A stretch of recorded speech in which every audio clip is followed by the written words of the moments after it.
Hey, lady. So this lady, I think her name is Isis, right? She is a pupil. She is a student of Shira 7. If you see, you can even see her husband up here. Okay. So she kind of married the man that kind of looks like Shira's husband. Okay. So let's listen to what Shira did to this young lady.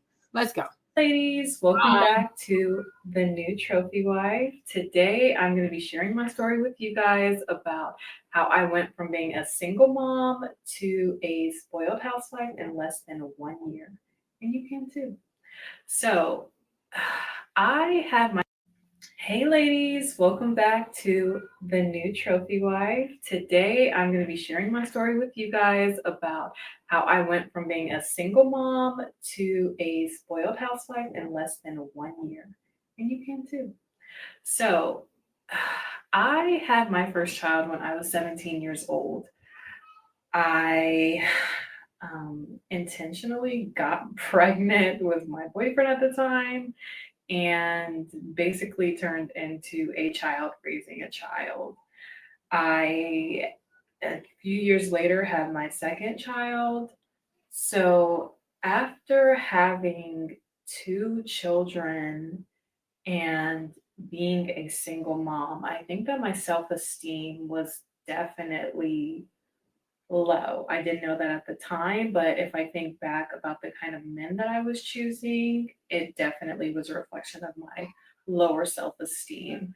I think that growing up, I was not taught the kind of men that I should be looking to attract and be in a relationship with. My mom drilled into me, oh, go with the man that's going to be the best breeder. And I think society drilled into me to go after the thug, the street dude, the swag type dude, or whatever you want to call it. So she's saying her mom told her to go for the best breeder. What does that mean, a breeder? And then society, aka the culture, told her go for a thug. Okay. What does it mean to be a breeder? Girl, what? Yes, ma'am. Hold on. Just keep going. But neither one of those was the best approach to going about dating and attracting a husband. So after having my second child, I was working hard. I was making really good money. I think I was making about maybe 90K at the time, which for me as a 24-year-old woman was good. I thought I was doing good. I had my own place, I owned my car, I was very self sufficient, all about the So remember this part. So she said she was 24 years old. She made 90,000 at 24, and she had her own apartment with her child at 24 years old. Remember that part. Okay. mindset of, oh, I can do it by myself. I don't need a man, as so many of us modern women say, I can do it all by myself. And I soon realized after one Christmas of it just being me and my two boys that I wanted a family. I wanted more for myself. It felt so lonely and it was sad. It was really sad. And it was I'd say one of the lowest points in my life, and I realized that I don't want to do this on my own. I don't want to raise these boys on my own. I want a family. I want someone that I can love, someone that loves me and my children. And after that was when I decided that I was going to change the kind of men I was dating and what I was attracting. Um, One of my sisters at the time had told me that I should create an online profile. And I was so against doing that because I was like, well, online profiles are only for people that are desperate and I look good. I'm not desperate. I don't need to, I can find a man just going out. And um, I was against it at first.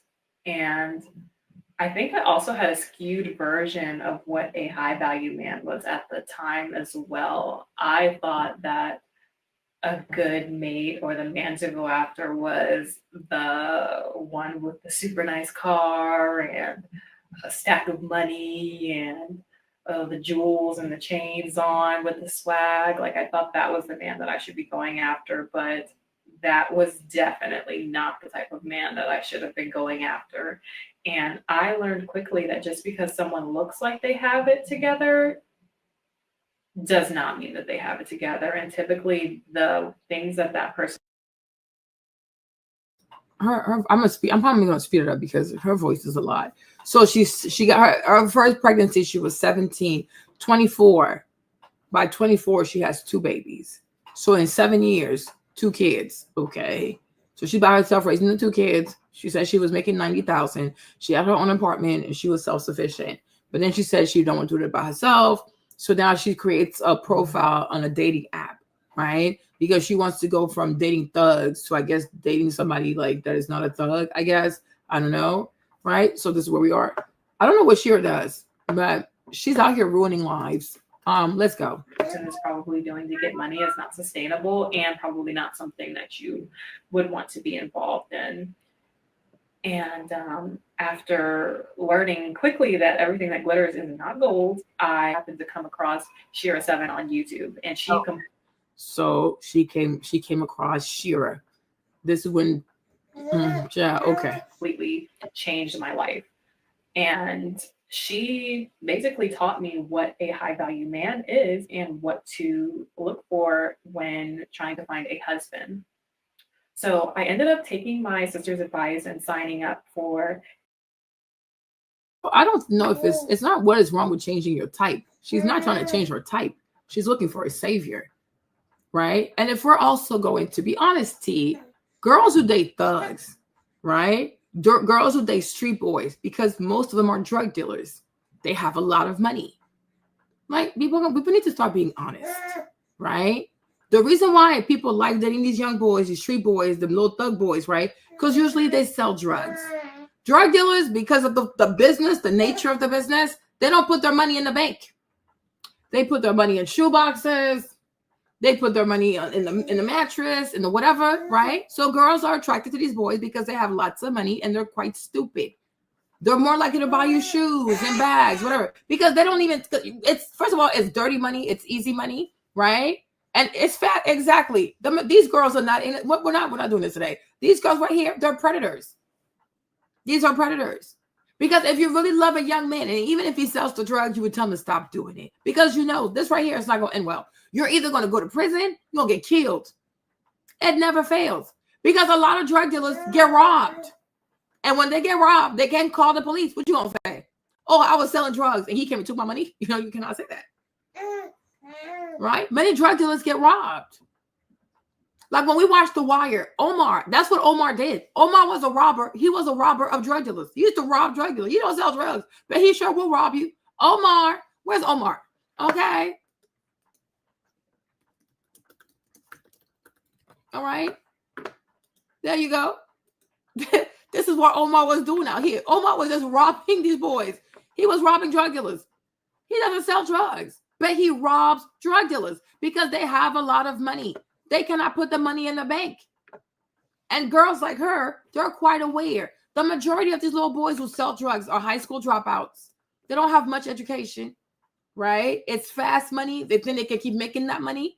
They can't put the money in the bank because it's quite suspicious, right? So he's going to spend the money on you because what else can he do with this money, right? That's why they like him. Now, when they say they want to have a dating profile, this whole Harmony, Tinder is to look for another kind of rich man. This is it. So you go for a thug who is a young boy with no education, not quite bright, who makes drug money. Like you said, it's not sustainable because it's drug money. We're not stupid, right? Now you want to go have a dating profile because you're looking for another kind of financial savior. And most of the time when these girls talk about creating online profiles and they're girls who love money, love fast money, love jewelry, and they love cars, they're looking for a sugar daddy. We understand what is not being said. We're not stupid. We are not stupid, right? It's all about money. It's all about money. Because why are you dating in your circle? Why don't you try to get to know other people? No, I'm going to go date create a whole dating profile. Because online, you can be anybody, right? Online, you can write whatever you want. Who knows? Who can check, right? Why don't you go to people like they're your friends or date people through people that you know? Because they know your dirt. They know your business. When you go online, you want to start anew. But we know you're going there because you're looking for a sugar daddy. We look at the man that she married. We know it's not about love. It's about money. This young lady here is about money. The majority of young women who listen to Shira are looking for men with money. They're looking for suckers with money. But what they don't realize is when a man is that old and he has that kind of money, if he even has the money, right? He has money because he's wicked. He's not stupid, right? But these little girls, they always think they're so much smarter. You were born yesterday, but you think you can run laps around somebody who was born before your actual daddy. You're like in your head, you're quite stupid. And that's why these girls, they get got. People, if somebody was a real sucker, he would never be rich. People are rich or like rich business people. They're rich because they do the preying. They're the apex predator. You can't go meet Jeff Bezos and think that, oh, I'm about to scam Jeff Bezos. No, he does the scamming. The man finds ways not to pay taxes. The man finds way to get all these government, all these states to give him all kinds of tax credit. Okay. Jeff Bezos, he don't pay taxes. I don't think Amazon pays taxes. People don't become successful by being idiots. Now, they might want you to believe they're an idiot because it's entertaining. It's funny to them, right? As I look at this little girl, but they just go along with it because it's fun for them. Because it's all, let me see what she thinks she can do. But he always has an end goal for your ass. You cannot outsmart people that are actually smarter than you. People need to start humbling themselves, okay? So, oh, I'm going to go find me an old man online. That's what it's about. It's about looking for a sugar daddy. We're not stupid, okay? Because you want money. She wants money. Oh, I'm a spoiled wife. I listen to Shira 7. We know what Shira teaches. Go after a man for money. And when you go after a man for money, bad things will happen. Now, these girls don't have to, sometimes they don't have the decency nor the honesty to say, okay, if the main thing to you is money and you'll do anything for money, you're going to get peed on. Carisha told you, you're going to get your ass beat like Cassie, right? It never ends well when you pursue people just for money. They're going to beat your ass. They're going to flip you upside down. They're going to cuss you out. They're going to drag you across the floor by your hair. Please don't pull my hair. Oh, there you go. But he knows you're not going to leave because you are addicted to the money, right?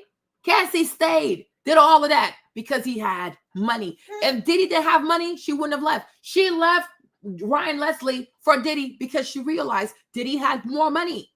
She put up a lot of foolishness because Diddy had money. There is a price to pay. There are blows to be had. There are fists to be caught, blue eyes to be given. When all you do is prioritize money. We're not stupid. They're not looking for love. They're looking for a financial savior by any means possible, right? So there we are. And this is what we're going to get from this video to the next video. Because when you prioritize money, this is what happens, right? You are 25 years old. You meet a man who's 50 years old. And he has money, but he's not married. You're not scared. Why is he alone? Why is he not married? Why is he by himself? Because there's something that his money can't buy. There are women who don't want to put up with this foolishness. Why don't women his age want to date him? Because they know what he's about. But you see, you're greedy.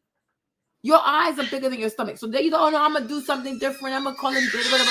No problem. But we're going to get to the next video. Right? So we're not stupid. It's the things people don't say that speak louder than the words people actually use. So that's it. You don't date a drug dealer. You don't date a street boy because, oh, I just love a thug so much. No, he has a lot of money. He'll take you to the mall. You can buy whatever you want. He doesn't understand money. He's a freaking high school dropout. What do you know about money? And if he was smart, he would save some of this money, go retain an attorney because one day he will be locked up.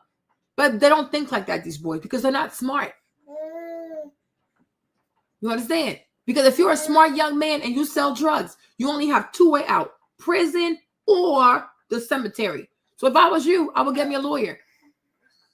Take some money, go retain an attorney. The day you get locked up, you don't want to have a public defender. You want to have an attorney. Get your criminal attorney. Treat your drug business like a real business. Get you some representation while you still have the money. Because when the people come on you, they freeze all your money. They take all your money. And that girl that you buying all these bags for, these shoes for, she's not going to go pawn that stuff to get you a good lawyer. She's not going to do it. She going to go find a new man. Okay? So that's what Shira teaches. That's why her life is the way that it is. Shira, to me, she's a loser. I already told you all this. She's a loser. So I don't even know how she can help you to get a high value man. A man who cheats on his wife and he marries his mistress, that's a high value man. The jokes they write themselves. This is ridiculous. Me, Marlene, I'm going to sit here and listen to Shira 7. You people are crazy. She's a bum. She's a failure. And I even think real key, low key, she hates her life. That's why she encourages other girls to make the same mistakes that she made. I think she hates her life. I think she's miserable. But because she's amusing, I guess, because she's entertaining, the young girls, they fall for that. Right? But her herself, how is her husband a high value man when he was cheating on his wife? That's what you want. You want somebody who married somebody else's leftover to tell you how to be in her position? Man, these girls are silly as hell. They are silly. Some people you really don't see it for yourself. You don't see it for yourself. Like, you don't see nice things, good things for yourself. You just want mediocrity. Okay? Of course. Because it's part of the game. It's just like any good pastor. All these good pimps, right? Sometimes they do preach the word. And the rest of it is foolishness. Right? But the thing is also is consistency. It's not about how often you preach about loving yourself. You can't say, oh, self-love, but then go sleep with a married man. How is that self-love? Make it make sense. Make it make sense. Okay? Like Jesus said, you can't serve two masters. Because if you believe in self-love, then you cannot tell these young women that they have to prioritize money. That is not self-love. That's prostitution. That is prostitution. So go ahead with that. But this is what people do to lie to them. Oh, I'm not that bad. Or, well, she's not that bad because people want to justify foolishness. People want to justify foolishness. Foolishness. Because when you tap into Shira's movement, you're going to be a side chick. You're going to be a mistress. You're going to be a sugar baby, right? You're going to get ran through by an old man with a dirty peen for money. You understand? And he going to D you down until his wife gets tired enough to leave. And by the time you even get to him, he might be like, 6 months away from having erectile dysfunction. This is not a catch. This ain't it. Why would you waste the good years of your life chasing behind a man that has 1 foot in the coffin? He got 1 foot in the cemetery. Like he about to die tomorrow. The good years of your life chasing behind a cadaver? Are you kidding me? Behind the cadaver? Oh, no, ma'am. Thank you. Thank you so much. This woman, she has nothing to offer people. And I think because she built such a following online, she got to keep going. But it's up to people to be smart, to be like, do I really want this woman's life? Do I really want this woman's life? I don't want your life. You're not going to pour into me. You are crazy. I rebuke you. So we're going to get where we get to. But I'm like, yeah. Like, come on. No, foolishness. Let's keep watching this. eHarmony. Yeah, she recommended Match, but in my spirit, I felt eHarmony. I don't know why. It's just something told me to do that one. So I ended up signing up for eHarmony. I created a profile, and I think the second person that I matched with was the man that I'm married to now, my husband. And it was very different. My husband and I have a 20-year age gap. Is he? And he was not the... Is he? When two people have a 20-year age gap, there's going to be domestic violence. And you see what did he? 20 years. There's 2 generations between y'all. 20 years. And sure, she sits there and she has these demonic, diabolical arguments, right? To make foolishness like this appetizing to these young women. 20 years. This is going to lead to some kind of abuse. You understand? This is not going to end well. And of course, he didn't end well.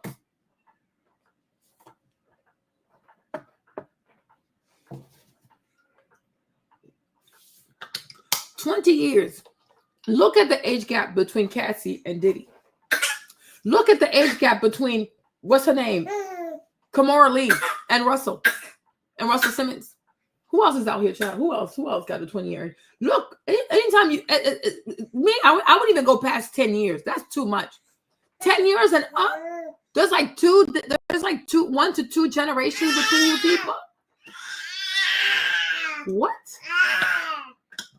Why he couldn't find a woman his age to marry him? What is wrong? What is the problem? Because you see, I think the part of getting older as a woman also is recognizing that there's just certain things that money can't buy. So they choose themselves.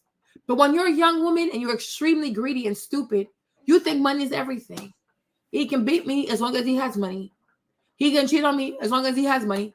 He can walk all over me as long as he has money. Girl, I don't know about that part. Okay? And when we get to where we get to, like her update, it's actually really sad. It is really sad. And I didn't even know this young lady yesterday, but I said what I said yesterday. I said, you listen to Shira 7, she will destroy your life. Because it's not about laughing now. Are you going to laugh in the future? She's crying in her present. There are certain people you should not listen to. Because it's cute right now, but is it going to be cute in the long run? Because everything you do should be to bring you joy, peace, and happiness in the long run. That's why people, they work hard when they're young, so when they get older, they can retire and enjoy their children, etc., etc., etc., etc. Right? That's it. We make certain sacrifices in our youth so that when we get older, we can enjoy something good. No, with Shira, you laugh now. It's like Klarna. It's like Afterpay. It's fun to buy things. Something is worth $100. You're only paying $25. It's cute until you got to make your first payment, then your second payment, then you're late on your third payment. It goes from 25 to whatever it is with interest. Then you miss your fourth payment. Like it just becomes a whole thing, and then you can't control it anymore because now it's like you're so overwhelmed. Right? There are a bunch of sorceresses on this thing called social media, and you got to be very careful who you listen to. Be very careful who you listen to. But like I said, it's a mindset problem and it's a courage problem because a lot of people don't want to have a mindset of, I have to work for what I want. People want miracles, witchcraft. Like people want things overnight without having to work for it. It never ends well. You got to be willing to pay an honest price for the things that you want to have. People learn to envy one other people's lives. No, you have your life for a reason. Make the best out of it. Like my people say in Nigeria, cut your cloth according to your material. Okay? Cut it according to your material. Because nobody escapes anything. You try to cheat your way into money, this and that, you will pay a big price for that because it probably was not yours to have, or it was not yours to have in this way. Have integrity in everything that you do. Also, like I said, it all comes down to limiting beliefs, right? Believe that I can have these things, but I can have it the right way. I can have it the honest way. I don't have to cheat anybody. I don't have to lie to anybody. You don't got to do that. Look at Devry. Devry started his YouTube channel. He worked hard. In 4 months, he has like 600,000 people. He gets millions of views on everything. He's not cheating anybody. But he could say, well, I grew up poor. I was adopted. So that gives me the right to misbehave. It gives me the right to not have integrity. It gives me the right to do this or that. No. Do things with integrity. No matter how long it takes. Do things the right way. And then the day you have it, you won't have any remorse. But she wanted what she wanted by the means of Shira. Now she's sitting on the floor crying. And it's so awful. And it's really, I hope she's not lying because it's really bad. Like you see, you listen to a sorceress and now here you are living the curses. You're living the repercussion because that lady right there, she's a sorceress. She is a sorceress. She's out here ruining lives. The first older man that I dated, I actually dated someone like 10 years older than me. And that was just a bust. A lot of people have told me that I'm very mature for my age. So someone 10 years older than me just wasn't a big enough age. You see? So she never did this before. But once she listened to Shira and she kept listening to the sorceress, somehow a 28-year gap was not that bad. You see this? There are things she never would have done before. But because she kept listening to Shira, these things were not a big deal anymore. And this is why today she's crying on the floor. Okay? But I'm like 20 years. That is a whole lot. That is a whole lot. And my thing is, imagine even when he's 80, you'll be 60. That is a lot. That is a lot. You gonna be a nanny? No. Age gap for me to vibe with, it just wasn't. Yeah. And so when I met my husband, I knew right away almost. And people say that, but it was definitely true. I know it sounds cliche. Just from our first date, it just felt natural. I felt like I just had known this person already. It was so comfortable. So we went to a really nice seafood restaurant, and a bunch of BS. Anybody who says, when I first met him, I knew. When I first met her, I knew, run. You're done with a narcissist. Okay? Run. I showed you on my Dear Future Wifey podcast, the son of the pastor, the son of the bishop. He met his wife at a Diddy party. Oh, that's her. That's my wife. God is telling me that's my wife. Call his friends. I think I met the one. I think I met the one. Right? Oppress this lady. Force this lady into Bible study. Force this lady to become a Christian. All kinds of foolishness. He finally marries the girl. She starts having kids. And he was like, well, I don't want you no more. I'm not in love with you anymore. I want to get out this marriage. I want out this marriage. Be very careful. If somebody loves you that quickly, they will also fall out of love with you even quicker.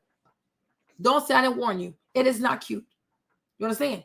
But when you're someone who's insecure, like she said, she's insecure, you have low self-esteem, maybe you feel like by being a single mom, you're worthless, whatever you tell yourself, whatever. You have self-esteem issues, right? So when a man says, especially you want on a dating app, you think he's a millionaire. He invites you to this nice restaurant. Of course it feels natural because you want a fairy tale. Everything I've prayed for. Yes, godmother. Yes, fairy godmother. Right? So of course. Then this man says, wow, I've never met somebody as beautiful as you. Wow, I think I love you. You're like, yes. Is he saying that to me? Impossible. Impossible. Is he saying it to me? Fairy godmother, I think I met the one. Is he saying it to me? I think he is. He loves me so. Oh, so. He promised me the world and the rings and the this. Oh, I think I'm in love. Stop the foolishness. This is real life. This is bizarre. Sir, you just met me. Okay? You don't know how I sleep at night. You don't know if I drool. You don't even know if I fart in my sleep. Like, what are you even talking about? What are you even talking about? You love me how? We've never even had an argument. Okay? I've never cussed you out. You don't know me. You don't know me. So what do you love? No, this is what you call the love bombing. Okay? You're insane. But when you're a woman like her who she wants fairy tales, right? That's what these girls do. All the girls who follow Shira, they want fairy tales. Bunch of losers. They want fairy tales. Yeah, he's going to come out of the sky, so mighty and so rich. He's going to save my life. Take me into a castle. I'll be great. I'll be his wife. I'll be the mother of his kids. And we'll love forever. Who is my Prince Charming? The one I met on eHarmony. He loves me so. He tells me so. And I just choose to believe it. No, stop. You are insane. This is not some Broadway musical. Like what the heck? Like what is wrong with people? Seriously, what is wrong with people? Like you have to learn to leave things online. Y'all going crazy. These people, they're crazy. They're really crazy. This is crazy. Because you see, it's the same thing. Yeah, I'm telling you, a bunch of losers. It's the same thing as people who are in Africa daydreaming. Oh, there's no way I can make it in Nigeria. There is no way I can make it in the Ivory Coast. There is no way I can make it in Tanzania. There is no way I can make it in South Africa. I must go to Paris. Oh, yes, Paris. Everything will be solved once I get to Paris. I will get a job. I will get a career, a car. There'll be money. There'll be gold in the streets. I will grab. Oh, there's so much money to be made in Paris. You're an idiot. You don't go to Paris. You're gonna clean dog poop. Okay? Like these people are insane. These people are just insane. Bunch of losers. Can you imagine? You can make it anywhere. It's your mindset. Like, how are these people making it? Like, you swear, like you would swear there's nobody rich in Nigeria. You would swear there's nobody that is middle class in Nigeria. You would swear in South Africa nobody has any kind of success. Lies you tell. Johannesburg, successful people. Cape Town, successful people. The whatever. There's successful people all over. But losers daydream. Winners are doers. Hello, somebody, get into it. Make it make sense. It makes no sense. All right. I mean, I could do Broadway. I think I'll do really well, actually. I really do. Okay. Like this is ridiculous. This is so ridiculous. There is no Prince Charming. It doesn't exist. Stop letting people lie to you. There is no Prince Charming. They're just people. Good people, bad people. Bam, bam. And maybe some that are in between, but you know it is that it is to be human. Okay? You're gonna marry a person. There is no Prince Charming. Even a good man with good money who's not trying to hurt people, he has flaws. He has flaws. Even a good woman too. There's no prince. There's no dream wife. She does not exist. There is a good woman with good intention who knows how to say, "I'm sorry, I'll do better." There you go. Okay. There are no fairy tales. There are no fairy tales. But it's a bunch of bad outcome. You are putting yourself in perilous predicaments. Just bad outcomes. Because anybody can be anybody on a dating app. That's why they're not trying to date through their friends and their social circle, because then there are actual social repercussions. On the internet, on an app, you can be anybody. You can do whatever to people. Then you just delete your app, just move on with your life, and she'll never know where to find you. People give people AIDS on these apps, and they just disappear. Nobody can ever see them again. Okay? Why isn't a man dating through his connection to people? Because he knows if he misbehaves, his community is going to know, and they're going to punish him. So he doesn't want that. So he goes to an app where he can afford to mess up somebody's life, be a whole villain, a super villain, right? And then come back to his community and act like he's an angel. No.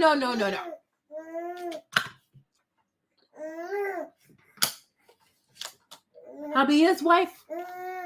I'll be his friend. I'll be his Bible study partner. We'll read the book of Genesis. I'll call him Adam. He will call me Eve. And together, we'll have the most beautiful story ever. No, stop. You're insane. This is crazy. Oh, I met Diddy. He's the CEO. He's so rich. And he'll make me famous. Mommy, famous. Like who? Like J-Lo. Like Beyonce. I want to be like Rihanna. He says he can do it, you know. Yes. I just have to love him. Yes. I just have to be patient.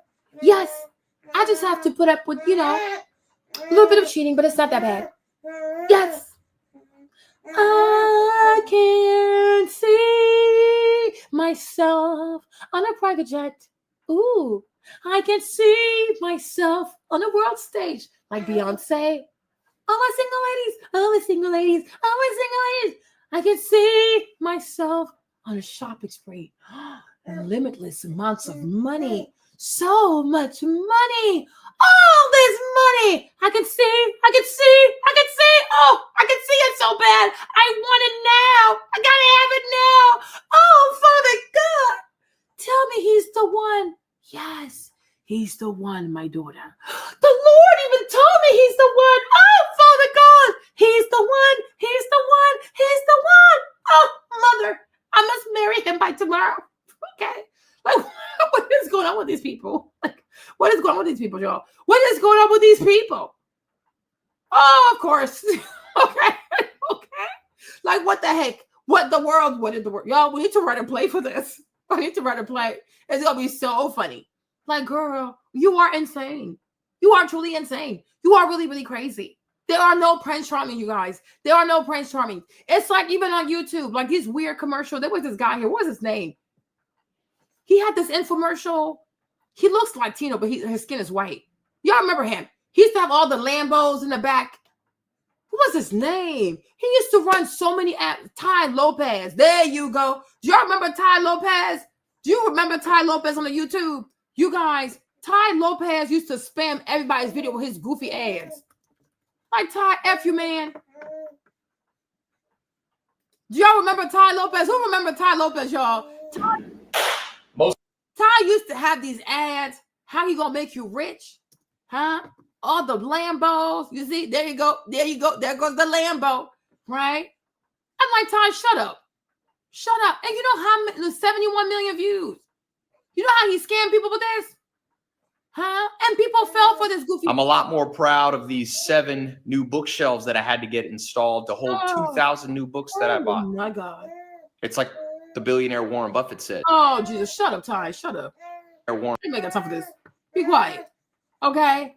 But a lot of people got finessed. The Lambo, the one thing, I said, this man, Ty used to have ads on everybody's videos.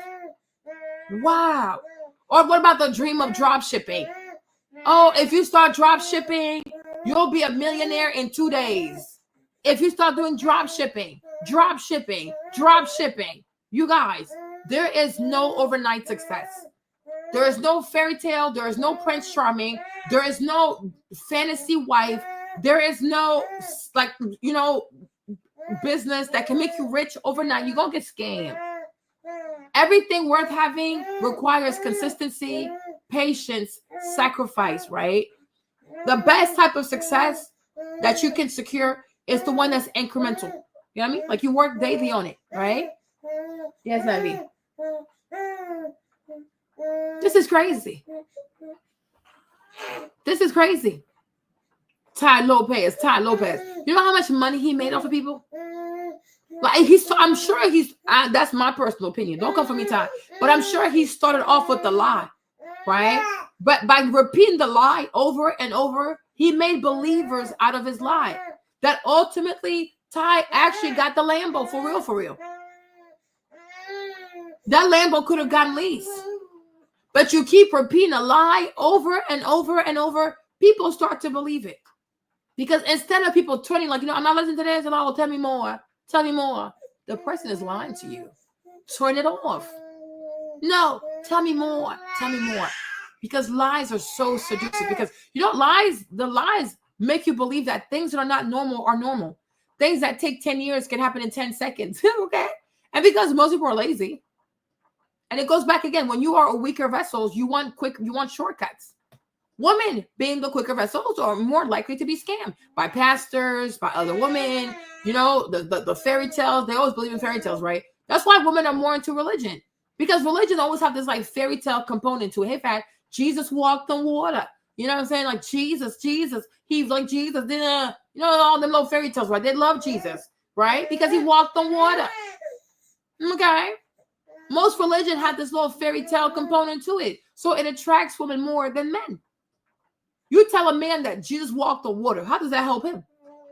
Make it make sense, right? Because most men have to do. They don't have the luxury of dreaming about being successful. Some men, the one who are feminine, they probably do that stuff. But you know what I'm saying? That's that. But there's no Prince Charming. But they are predators.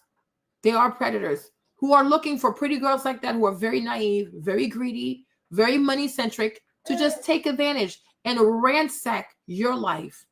There are a lot of predators. You have way more predators than you actually have good people.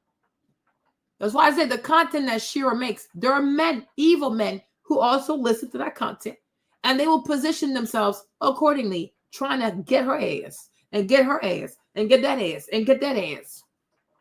Because you show people that you're foolish enough and you're greedy enough to believe in BS, they're going to do just that for you. Okay? I wish most women would understand you're a prey. Be very careful. There are a lot of predators out here seeking who to devour. And there's nothing easier to catch than a young, greedy, young woman. All right? Don't be a loser. Be a winner. Be a doer. Work hard. Be patient. Okay? This is crazy. This is crazy. It was great. It was an amazing first date. Of And course. mind you, I think we both. And the sad part is, the sad part is with these young ladies also, they're just, they don't understand that all of this, like the first date being super, super wow, is part of the scam. They don't get that. They don't get that. That's why I say, but you got to have humility of the heart. You have to have humility of the heart. You can't be so egocentric, right? When you have humility of the heart, you will say, no, let's go have coffee. But most girls don't want that because most women are insecure. They want to be prove to me that you're prove me that I'm worth it. And that's why they want these expensive dates. But the more expensive the date, the more perilous the outcome. The more a man, especially a random man you don't know, you met him on a dating app, he spent all kinds of money. Girl, be very careful. What is he up to? Because I'm not the only one he's dating. So every time he dates people, like let's say he has 4 dates a month, he does this all the time like this. So he's not good with his money. That's a red flag for me. And one thing I know about rich people, a lot of really seriously rich people are extremely cheap. So are you a scammer? Are you a scammer? Right? And I'm an honorary Nigerian. You know what I'm saying? So I love my people. I love my people a long time. Okay. I love y'all. But this is why when you look at the dating scene in Atlanta, right? A lot of black girls, they date Nigerian boys because many of them are into scams. They're like scammers because only a scammer can do this with multiple girls every single night. How is he paying for all this? And why is he even doing this? Right? But if you are of a sound mind, you know who you are and you love yourself, you don't need to be wild on the first date because I'm wild enough. Take me to the coffee shop. Let's have a proper conversation. I don't need you to wow me. But this whole this wild thing, you're going to pick the most expensive restaurant in the city. He's going to spend all this money on wine. Girl, is part of the scam. Yes. It's part of exactly. So if you're dating more than one person and you're doing this every single night, something is bizarre. Rich people don't act like this. You understand? It's just like when you look at Mark Zuckerberg and you look at most rappers. You would think Mark was regular. And you would think these rappers were so rich. But the rappers are so broke. Many of them, they buy jewelry on their advance. It's their advance money. They haven't even delivered the album yet. They're paying you in advance. That advance is for the album, is for your producers, for your sound engineers, for your music videos, for your manager. It's for all of that. The people that take the advance, they go straight to the jewelry store. You're about to be a slave. Because what happened when the album actually flops? How you going to pay them back? You look at Mark Zuckerberg, he looks regular. But yet he owns islands. When are we going to learn? That is not investing in you. Spending $1,000 on food to poop later, T, is not an investment. That is food. Food is not an investment, T. It is food. It's procurement. It's not investment, right? A man giving you $5,000, $10,000, $20,000 to start a business, now that's an investment. Food that you're going to poop or alcohol he's going to give you to make you tipsy, so he's more likely to sleep with you. If anything, he's investing in his ability to have sex with you this very night. But he's not investing in you. He is feeding you. That is not an investment. You're going to wake up tomorrow. You're going to poop, right? It would have been better for him to even take you to Taco Bell and then give you the money. Like, you know what? I was going to spend $2,000 on this date, but let's eat Taco Bell and you can keep $1,950. Go pay off your credit cards. There you go, right? You understand? He's investing in himself, if I would say that, because he needs you to see him a certain way because he's about to scam you. He's about to hurt you real bad. Okay? But if he really wants to help you, make the date cheaper, give me the money, let me go pay off my credit cards. But he's not going to do that. Because if he gives you the money and you go pay off your credit card, you might not come back. Hey, Bridget, it's the same thing with your employer. Your employer pays you just enough for the next 2 weeks that you're broke. You'll go come right back to work. Right? If your employer paid you as much as he paid himself, you might not come back after Friday because once the money hit, like, you know what? Do I really need this job? Right? Your job will pay you just enough to make sure you come back tomorrow. People get paid on Friday. but they come back to work on Monday because for most people, they get paid Friday, the money gone by Friday. So you need a job. It's same thing with a date. You understand? If the man makes the date more affordable and gives you the money, that's financial freedom. Money is freedom. You can say, you know what? I pay my bills. I don't really want to go back and get to know this man. There you go. And this is why in most of these relationships with older men with money, they never give you enough money to be financially independent. Whatever you do, he has to pay for it. The nice restaurant, he's paid. The vacation, he will pay. This or that, he will pay. He don't put you in a position to be actually make money. Cassie made no money with Diddy. She had nice clothes, but he paid for everything. That's why she had to spin the block and do a lawsuit to actually have the money. Because this is how they control you.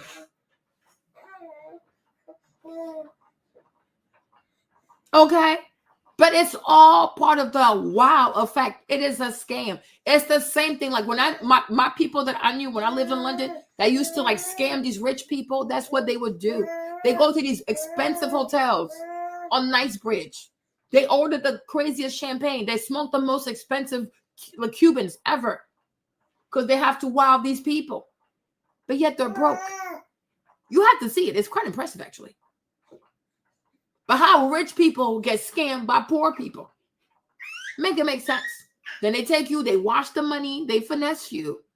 You know, oh, wow, can you wash more money? They got your black ass because greed is a thing. And if you don't check your own greed, you're going to stay getting scammed. You're going to keep getting scammed. You're going to keep scamming your ass because you're greedy. And greedy people are the easiest people to scam. Just like people who play poker, just like people who gamble, they don't know when to stop. That's when people get in trouble. You don't want to say, you know what? Like the song said, you got to know when to fold them, know when to walk away. Greedy people don't know how to fold it. Greedy people don't know how to walk away. And this is how greedy people stay in bad relationship, abusive relationship. They knock your head upside down relationship because you're greedy. Exactly. You have to tame your greed. And women are incredibly greedy. And instead of listening to people who going to tell you, tame that greed right there. Tame it. No. They want to be around people who say, be more greedy. You deserve it all. You can have it all. You see this? You see this? You have to tame your greed. Why do you want to have it all? And a mature person will say, is it even necessary to have it all? There you go. Are you sure you'll be happier if you have it all?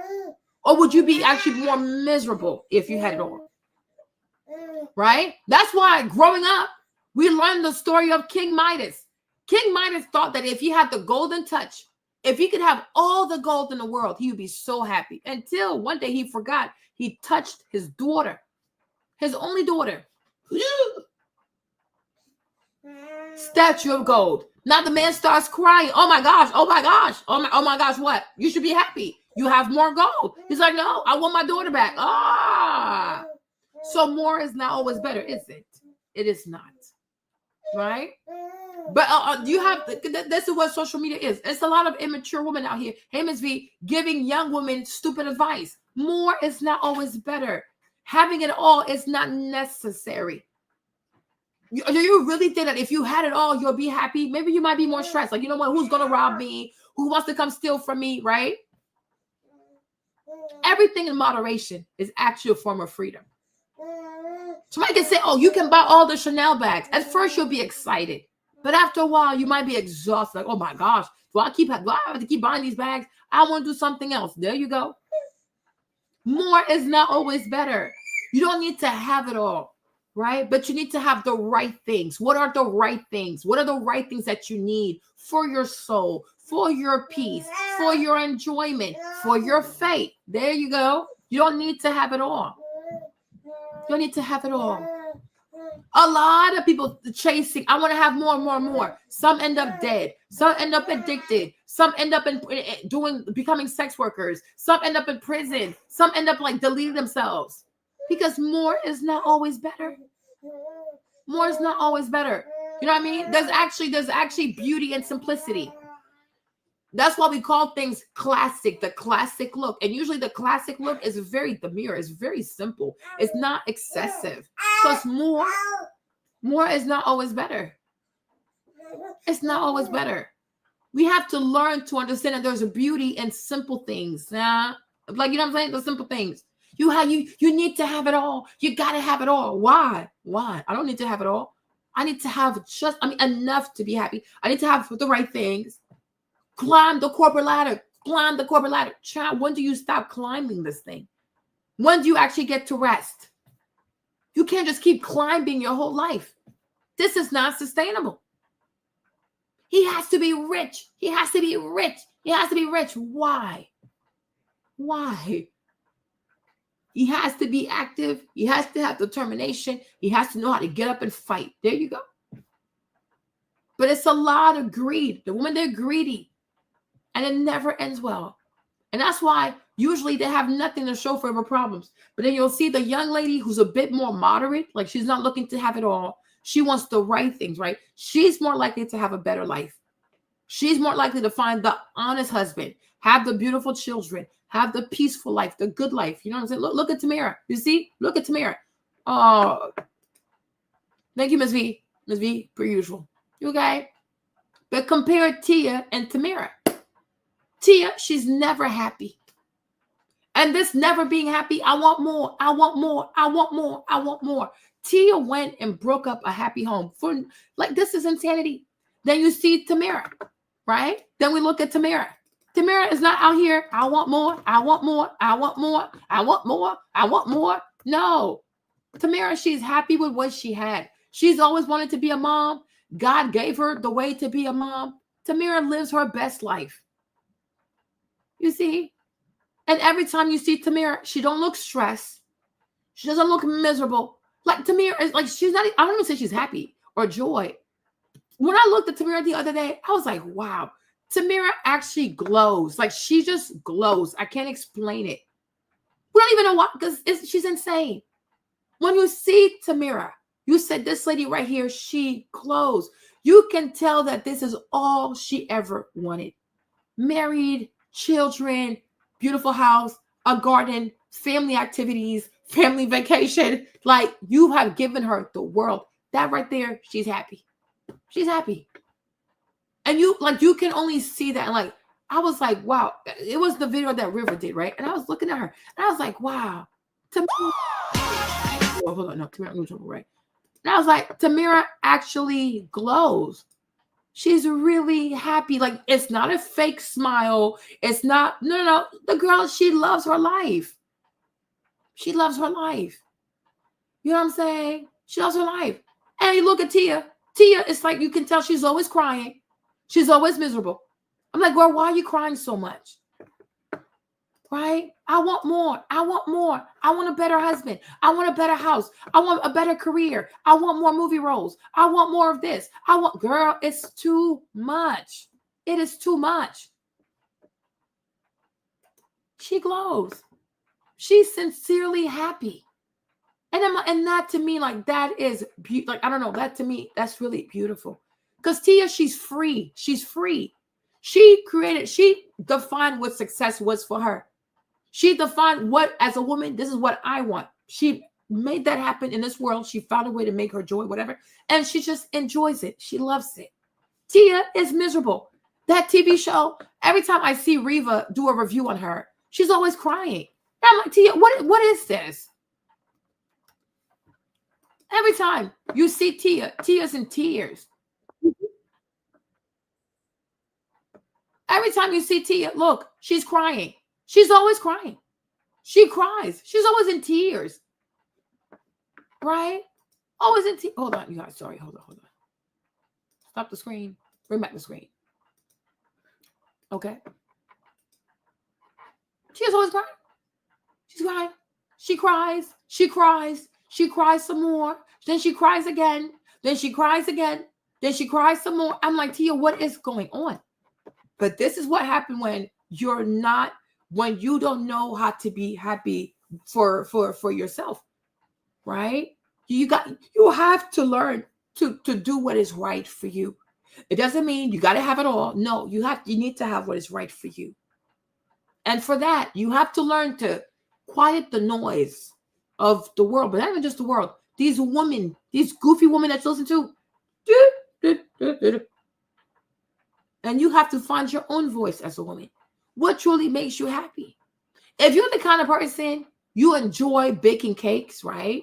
Maybe when you look for the man that you want, either he's also somebody who enjoys making cakes, or he's somebody who enjoys eating the cake, right? Like if you know that you love to bake, like baking for you, it's like that's your thing. Like I don't like to bake, so what do I know? But there are some people who enjoy baking. Like, oh, I just love to bake, right? That is your thing. That thing makes you happy.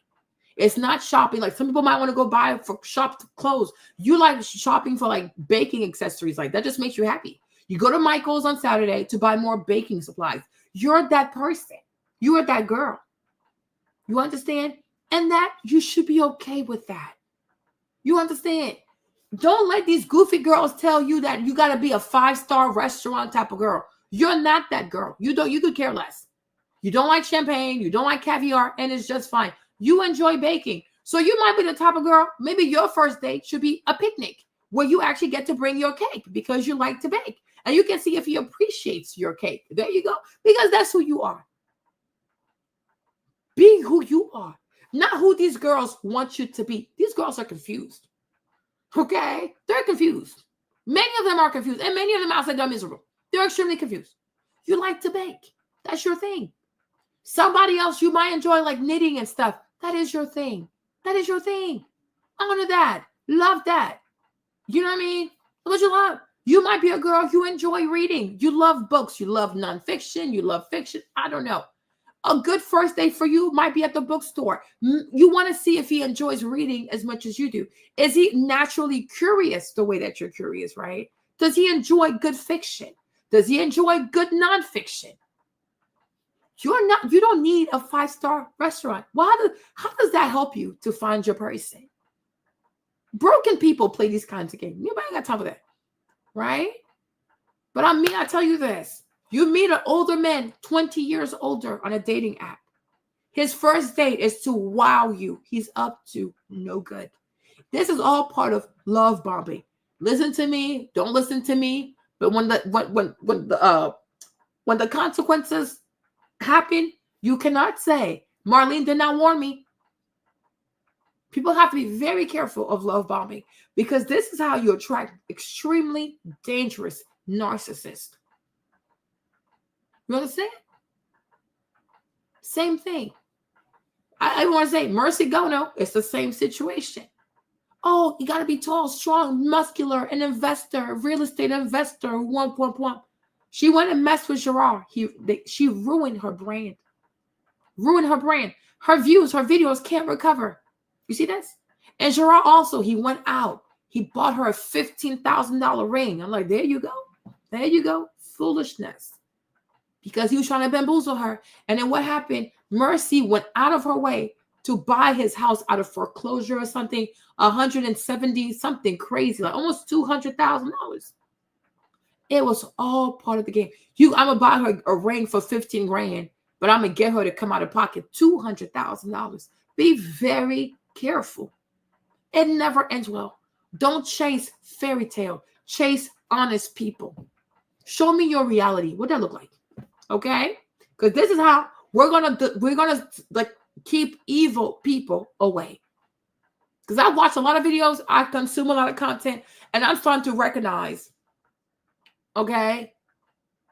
I've come to recognize what love bombing looks like.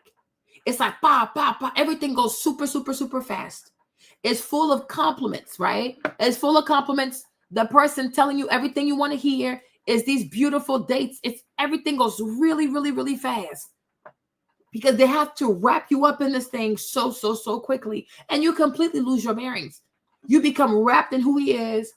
Your identity becomes his identity. You start liking what he likes. Like you don't even recognize yourself, and you think that's what I want. That's what I want. Because you're telling yourself, this is how I'm going to have Prince Charming. Be very careful. There was a movie. I've told y'all to watch the movie, right? With, what's her name? Billy Billy Bobby Brown, right? That movie she did on Netflix, right? She also thought she was going to marry Prince Charming. She married a monster. She was used as a sacrifice. Okay? So be very careful. Be very, very careful. Okay? That's it. First date is amazing. Now you fast forward, you're sitting here, you're crying because something horrible has happened. Now, can you call Shira and hold her accountable? Is Shira going to come help you? Is Shira going to help fix the problem? No, she's not. No, she's not. She's going to sit there and keep ruining more lives. I don't think so.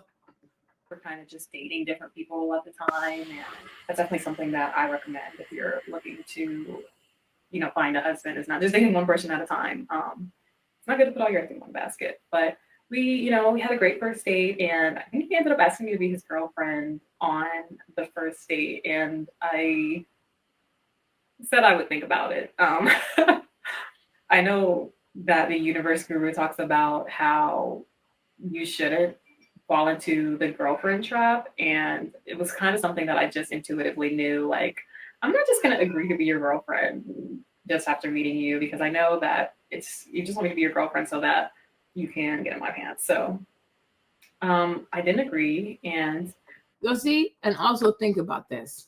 That's not me. I was like, I don't think this man is rich at all. I don't believe it. A high value man who has lots of money goes on a date with a woman he's never met. And right then and there, he says, be my girlfriend. So he's not sought after by other people. Nobody else is competing for this man. He meets you on the first date, barely an hour long. He says, be my girlfriend. Something is bizarre. Something is bizarre.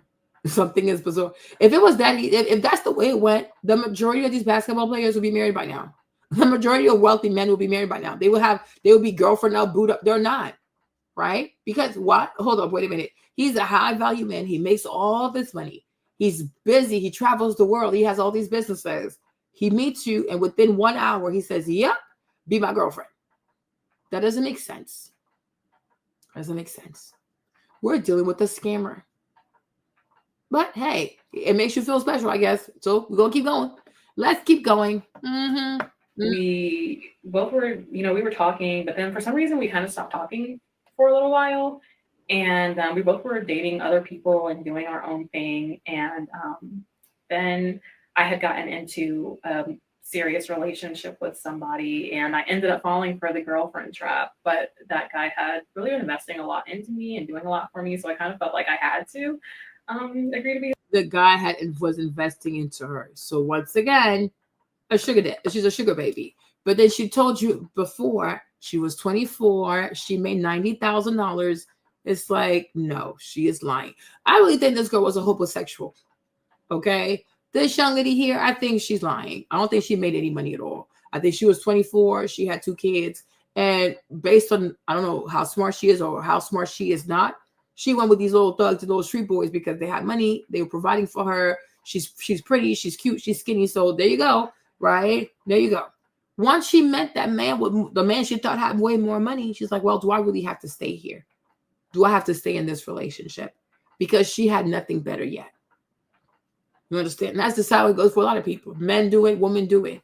They'll be in a relationship with someone because right now, financially, they cannot afford to take care of themselves, right? So it's like this one branch they're holding on. If they find a better branch, they'll swing that way, right? So once she went on that date, the man said, like, she saw the venue. She probably saw the bill. She's like, oh, he probably does have it. He said he wants her to be his girlfriend. It's stuck in her head. It's stuck in her head. So now she goes back to her other man. Like she said, she was dating other people because she's in a relationship, but she's dating other people while she's living with the man with her children, right? They know other people. Now she's like, I could have something better. So now she couldn't have peace. She has to find a way to leave this thugger. She got to leave the YN to go be with her, I guess, like the man that Shira says, that's goals for you, right? That's what this is. So I'm like, girl, you're full of it. Okay. You make 90,000, you're self-sufficient, but you're taking money from random man. Why is that? That makes no sense. You're making no sense. You make no sense. This story makes no sense. You're self-sufficient. You have enough money. 90,000 for like 2-3 people, but you're listening to Shira 7 to tell you how to find a richer man? Yeah, sure. Of course. Yeah, yeah. His girlfriend, because he asked me multiple times, and I finally agreed. Yeah, yeah. So after me and him broke up, well, let me rewind. So me and him ended up breaking up because he just didn't really vibe with my oldest son, who was 5 at the time. I could tell that he was really just putting up with my kids. He didn't really embrace them. Sometimes, we as mothers can tell like someone's just being nice to our kids for the purpose of being with you, and they're not necessarily invested in your kids themselves. And that's what I felt like from him. So it just didn't feel good. It didn't feel like a family, the kind of family that I was wanting. So I ended up breaking up with him, and we were living together. We were living together, and I just like packed all my stuff and left. And it was crazy because. So whose apartment you think it was? Whose apartment? She said we were living together. I packed my stuff and I left. See, and this is the problem with telling lies. I don't even know what people lie. Okay, because she sat here with her cute self, right, wanting to convince us that she was making. She got pregnant at 17. By 24, she has 2 kids. So when did you have time to study? Did you even finish high school? When did you have time to even go to college with 2 kids? When did you have time to study? When did you have time to graduate? When did you even have time to apply for these jobs? But somehow, y'all, we're supposed to believe that at 24 with 2 children, she's making $90,000. Okay, sure, whatever, right? Then she has, I live in my own apartment. But now she's telling us her child is 5. Okay, right? She packed her stuff and she moved out. So therefore, whose apartment is it? Because I'm assuming if it was your apartment, he would have packed his stuff and he would have left. No? Make it make sense. Doesn't make any sense. Why are you packing your stuff? Why is he not packing his stuff? Because you were living with that man. That was his apartment. He was paying the bills. He was taking care of you and your kids. And that's why you put up with it. He was not really fond of your kids, but because you needed help financially, because it was a lot for you, you just said, okay, I'm going to look the other way. Once you met the restaurant man, the fine dining man, now you say, well, you know what? You actually don't like my kids, huh? I don't know. I don't know. You don't like the money you make is not sustainable. Now you start seeing flaws on this man because now you know there's an exit. We are not stupid. We are not dumb. Okay? We're not stupid. We're not dumb. Okay, you guys? You understand? When you no longer want someone because you think you can find something better, you start looking for flaws. I've always noticed that you didn't really vibe with my kids. I've always noticed that, we don't really have the whole family chemistry down to that. Had you never met Mr. Restaurant, Mr. Crab Legs or Lobster Tail, whatever, you would have been just fine. Right? Right? But now that you know, there's allegedly somebody wealthier who's open to making you his girlfriend. You think he has more money. You think he's more established. You think he's older. So you know what? It's just not working out. Let me pack my bags and go. Okay. So you packed your bags.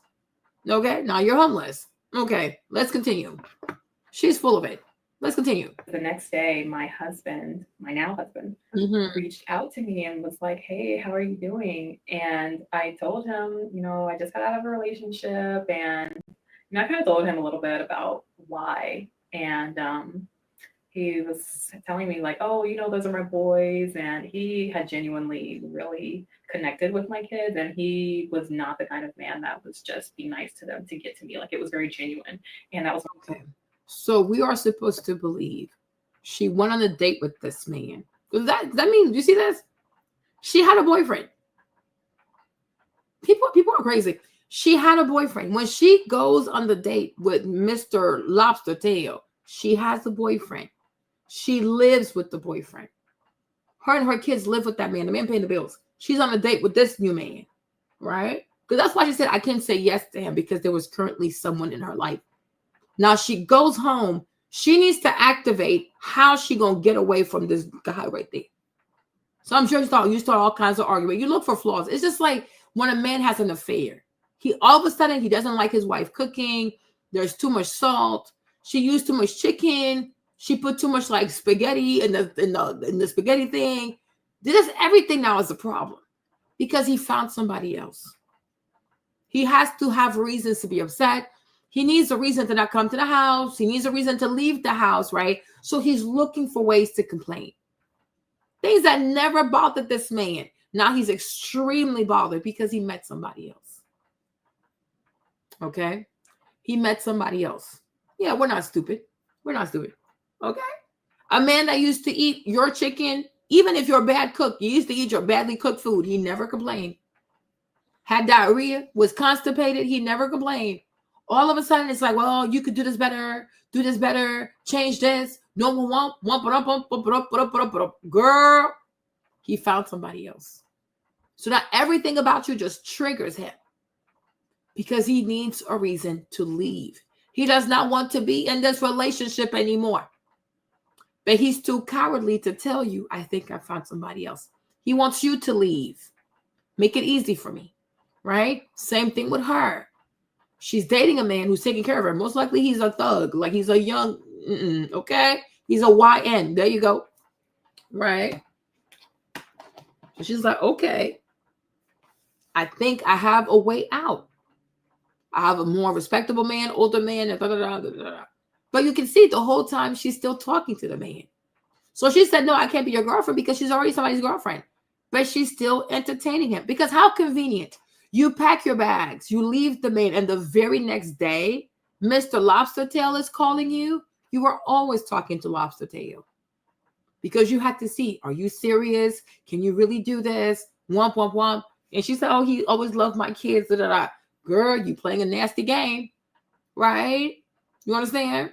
We're not stupid. We're not stupid. Because what are the odds? You fight with your boyfriend, you move out, and the very next day that you moved out, Mr. Lobster Tail conveniently happens to call your phone, conveniently wants to check on you. Like, oh, I just broke up with my boyfriend. Oh, I just moved out from living with my boyfriend. We are not stupid, sis. I really do wish people would just sit here and just be honest. Listen, y'all, I was in a relationship with a man. I was struggling financially. I needed help, but I always knew it was not going to be for long. You know what I mean? Because, hey, it's monkey business. We're not stupid. Just be honest. I was 24. It was hard financially. I couldn't do it by myself. So that was the best man I could get.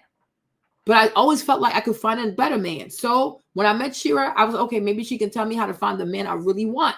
So when I was still with this man, I would go on dates with other men. I met this one man. Once he told me, do you want to be my girlfriend? I ain't going to lie to you. It did something to me. And I was like, you know what? Maybe I should be his girlfriend because he could give me a better life than my little thug. Be honest with people. You ain't got to lie. You ain't got to lie. Don't try to embellish your stuff. Because, girl, you sound crazy. That don't make no sense. Because nobody believes this foolishness. I mean, I don't believe this foolishness. Mark doesn't believe it. We don't believe you. Because I'm like, you fight. You fight with your boyfriend. You pack your stuff. You move out. You go probably live with your sister. And the very next day, Mr. Lobster Tail just happened to think of you. He just happened to call you. He just happened to like, girl, I was in the neighborhood. I was just thinking about you. You were always talking to him. You were always talking to him. Okay? And you had to come up with some drama to exit the relationship and then go into a new one. The same way most men do. Exactly. And I'm sure Cassie started to, but you promised me you would do this for me and you haven't done yet. But, Diddy said, this is what people do. When people think they found something better, they start drama with you. They gaslight you. They make you think you're the problem. No, but you're not the problem. He just wants to leave. She wants to leave. But people don't have enough integrity to say, hey, you know what?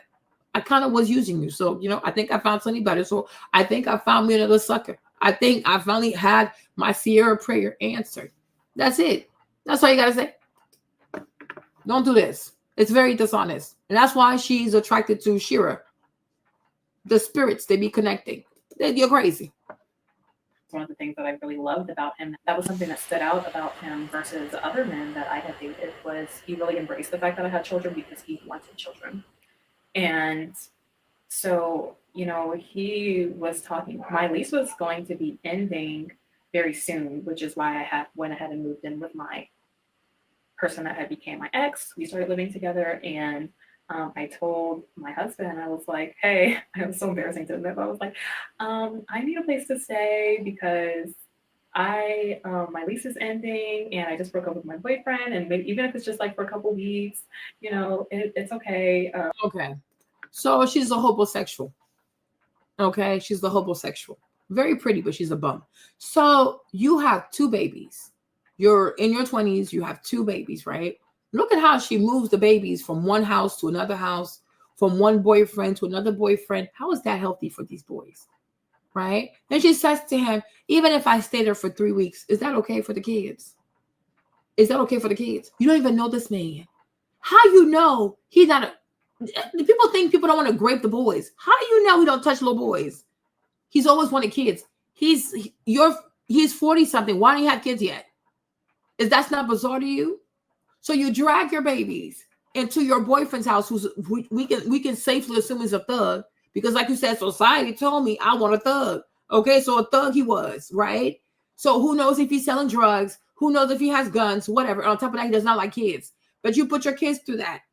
Now you break up with him. You pack your stuff. You say, hey, is it okay if I move into your house, even if it's just 3 weeks? It's not just you, sis. You're moving in there with the babies. What if he's crazy? What if he's an abuser? What if he touches boys? What if he watches boy pornography? You have no idea who he is.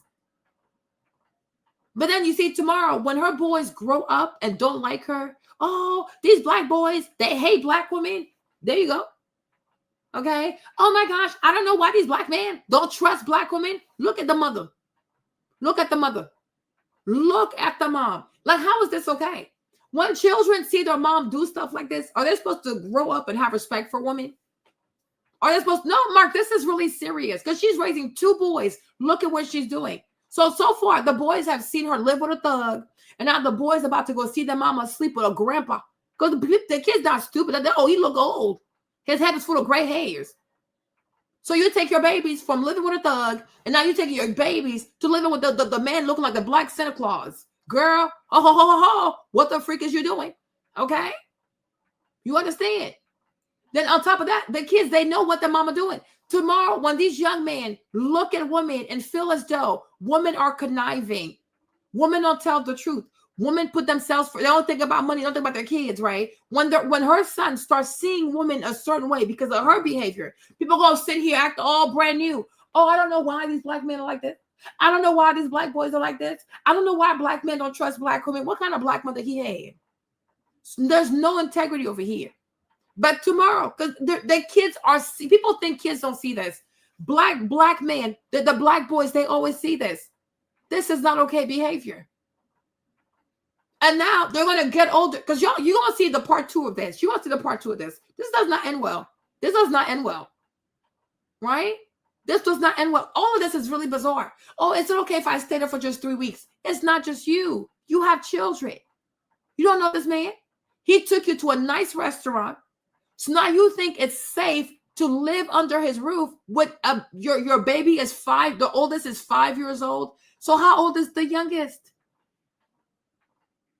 If somebody does something bad to them, they can't even tell you. They don't even have the words to tell you. Why don't you live with your mom? What is the rush? Go live with your mom. Go live with your sister. Go live in the basement. Take your time and get to know people before you expose your children to these people. Because you just never know. You just never know. You don't know this man. You met this man on a dating app because he took you to a seafood restaurant and he said he'd be my girlfriend because he drives a nice car. You gonna bring your children to his house? People are insane. People are seriously insane. And this is why I feel like a lot of people, they truly resent being a mother. It doesn't matter. It doesn't matter to cheat. You always have excuses for foolishness. It does not matter. When you're a mother, you have to be careful what kind of example you set for your children. Because you're the first thing, just like when you're a father, you got to be very careful. When you are a mother, you teach your sons how to look at women. When you are a man, you teach your daughter how to look at men. You have a responsibility to your kids. Stop excusing bum behavior. Yeah, because you like to excuse bum behavior based on gender. This is bum behavior. Because you imagine if you were a child. Imagine if you were a child and your mama dragged you from boyfriend house to boyfriend house to boyfriend house to boyfriend house. You would hate her guts. You would hate her guts. because anything could happen to you. And you said, girl, you couldn't wait until I was like 13 or 16 where I can speak up for myself. No, this is crazy. These kids, the oldest is 5 years old. How old is the youngest? How do we know that this man does not rape children? How do we know? We know nothing about this man. And then when somebody touches your baby, you can't take it back. Because that's what's going to happen. Her daughters are going to get touched. That's what's going to happen. So now what you do, you sit here, you cry. Yeah, it's easy for you to cry, but you were not touched. Your daughter, she was touched. And allegedly, according to her, he touched the two daughters. He touched them. It does not take much to harm children. Money, money, money. What about your kids? I'm like, oh my gosh. We don't know these people. You date a thug. What if he leaves a gun right there and your baby picks up? Even Lil Wayne. When Lil Wayne was like 5 years old, he shot himself in the head. He could have died. There are people like this one girl. I remember her on TikTok. I had to get her ass off, so she ran for her life. Like, you're a goofy ass. You date a man there's a thug in the streets. He has guns all over, and you let your little toddler around all these guns. Are you insane? Are you insane? If you hate being a mother, just say that. But there's a lot of people who despise being a mother because you got, child, Lord, wait a minute. Because what if you touch children? What if you grape my boys? What if you play with their penises? How will you ever apologize to your kids because you did this? You expose your children to a man that's a predator. You don't even know this man because he took you to a restaurant. Oh, is it okay if I live with you, girl? How you know that at night he's not the type to get up? Hey, Destiny. How you know he's not the type to get up and go sleep and go touch the babies? How you know not the type? You barely know this man. A 5-year-old? A 5-year-old? Like there are sacrifices that have to be made with your mother. There is. There's no other way around it. But if somebody touches your kid, how will you ever forgive yourself? How will you ever forgive yourself? Your daughter, your son. Like now she's sitting there, she's crying. Okay, it's easy for you to cry. But you were not touched. You were like, now the daughter got touched. The other daughter got touched. Can you imagine? You had like money. Now there's a 4-year-old or 5-year-old who potentially got penetrated by a man in his 60s. That's also her daddy. How is this okay? Like, how is this okay? For money? What if he puts his thingy in your son's butthole? What you gonna do? What you gonna do? Oh my gosh. Someone you don't even know because they took you to a nice restaurant? You gonna sacrifice your children for comfort? Is that even comfort? Why is he after you? This is insanity to me. No, me, I'm like, protect the kids. Protect the kids. You want to throw your life away? Go throw your life away. But don't bring kids with you in this mess because you don't know this man. Leave the kids with your mom or leave the kids with somebody. You want to ruin your life? Please, by all means, go ruin your life. Because you don't know this man. But just because somebody bought you a nice dinner, because somebody bought you shrimp and lobster tail, you don't know how to go to the shrimp lot and buy yourself some lobster tail? Seriously? Seriously? And even if you never ate shrimp in your life, and so what? If all you had to eat was rice every single day, and so what? Keep your baby safe because you just never know. It's a lot of sick people out here. And how people prioritize money, whatever, over their own children. It's the same thing that Tyler Perry had in his movie. One mother, you gonna pick, you let your daughter get raped by her stepdad because you have to live a life of luxury. Seriously? You take your daughter that you had in this marriage, you take her to the museum, and then you leave your older daughter to get raped because you want to live a life of luxury? Are you kidding me? Are you kidding me? Anything can happen to children. Anything can happen to children. Anything. You even have parents who are married the same household, the mother and the father. They're all like, it's a real marriage. You have parents who rape their own biological children. So let alone somebody else's child. Can you imagine? These are not his kids. They're not his blood children. They're not his kids. How do you know he loves those kids? Because he acts nice around your kids. It could all be a setup. It could all be a setup. This man could be sick as hell. And this is why he's probably so old and nobody wants to marry him, because most likely he's a pervert. Did you even run a background check on this man? Did you ask anybody to run his place? Do you even know his real name? Do you even know his real name? Have you ran a background check on this man before you decide to move your babies in there? A 5-year-old? Oh my gosh. I have a boy. Even if James was to leave me, I'm not getting married to nobody. You're not about to touch Maverick. I'll F you up. Because how do I know you're not the type to touch baby boys? There are people who have sex with babies. They grape babies. There's a bunch of sick people. And that's why you put your money in front of everybody, because you're hiding something dark. You're hiding something dark. But I'm like, oh my goodness, you barely know this man. And you say, oh, is that okay if I stay with you for 3 weeks? Girl, do you know how long it takes to grape somebody? You have children. You cannot think like this, because anything can happen. If they're like 15, 16, even 13, 16, where they can speak up for themselves, they can defend themselves, they can talk to you, then that's a little bit different. But when you're dealing with toddlers, babies, people who can't even speak up for themselves, people that are easy to scare. Oh, if you tell your mom, I'm going to kill you. If you tell your mom, I'm going to burn you. It's easy to scare children. It's easy to scare children because they're babies. They'll believe anything. What you say to a 5-year-old, you can't say to a 16-year-old. You can't say to a 17-year-old. But anything can happen to your baby. And a child does not even know what it is to be molested. They don't know.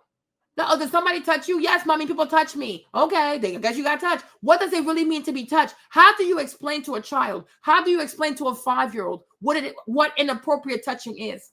How do you even explain penetration to a 5-year-old? Do I even want to explain that to a 5-year-old? Hello? But you can't just make these rash decisions when you have children. If you don't want the kids, just say so. You don't want to raise the kids, say that. Maybe send them back to their dad, because obviously you don't want to do it. So don't be a mother out of resentment. If you want to live your best life, you want to be a girlfriend to a rich man, do that. But by all means, don't drag these babies in your foolishness, because you barely know this man. And if he's that old and he's by himself, there has to be a dark reason why. But you don't want people to destroy kids, because it does not take a lot to hurt children. I know people who are molested. And it's really, really awful. And once again, it's the mother being reckless. I had a friend, he was molested when he was 2 years old by his actual uncle, because he used to sleep in the living room. So it was a lot easier to abuse him. I'm like, oh my gosh. Oh my goodness. People are really sick. People are sick. People are truly sick. And so when you have kids, you really have to ask yourself, like, is he coming for me, or is he trying to have access to my kids? Because they know it's a lot easier to go after single moms and harm their children. There's a lot of sick bastards out here.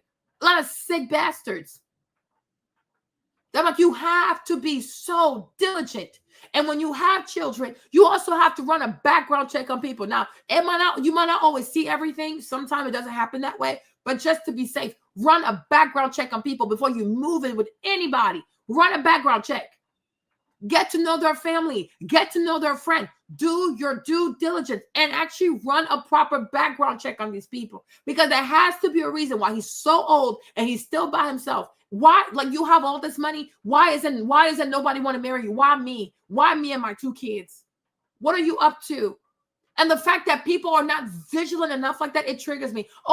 Because I'm so pretty, because I'm so special. No, he could be a whole predator.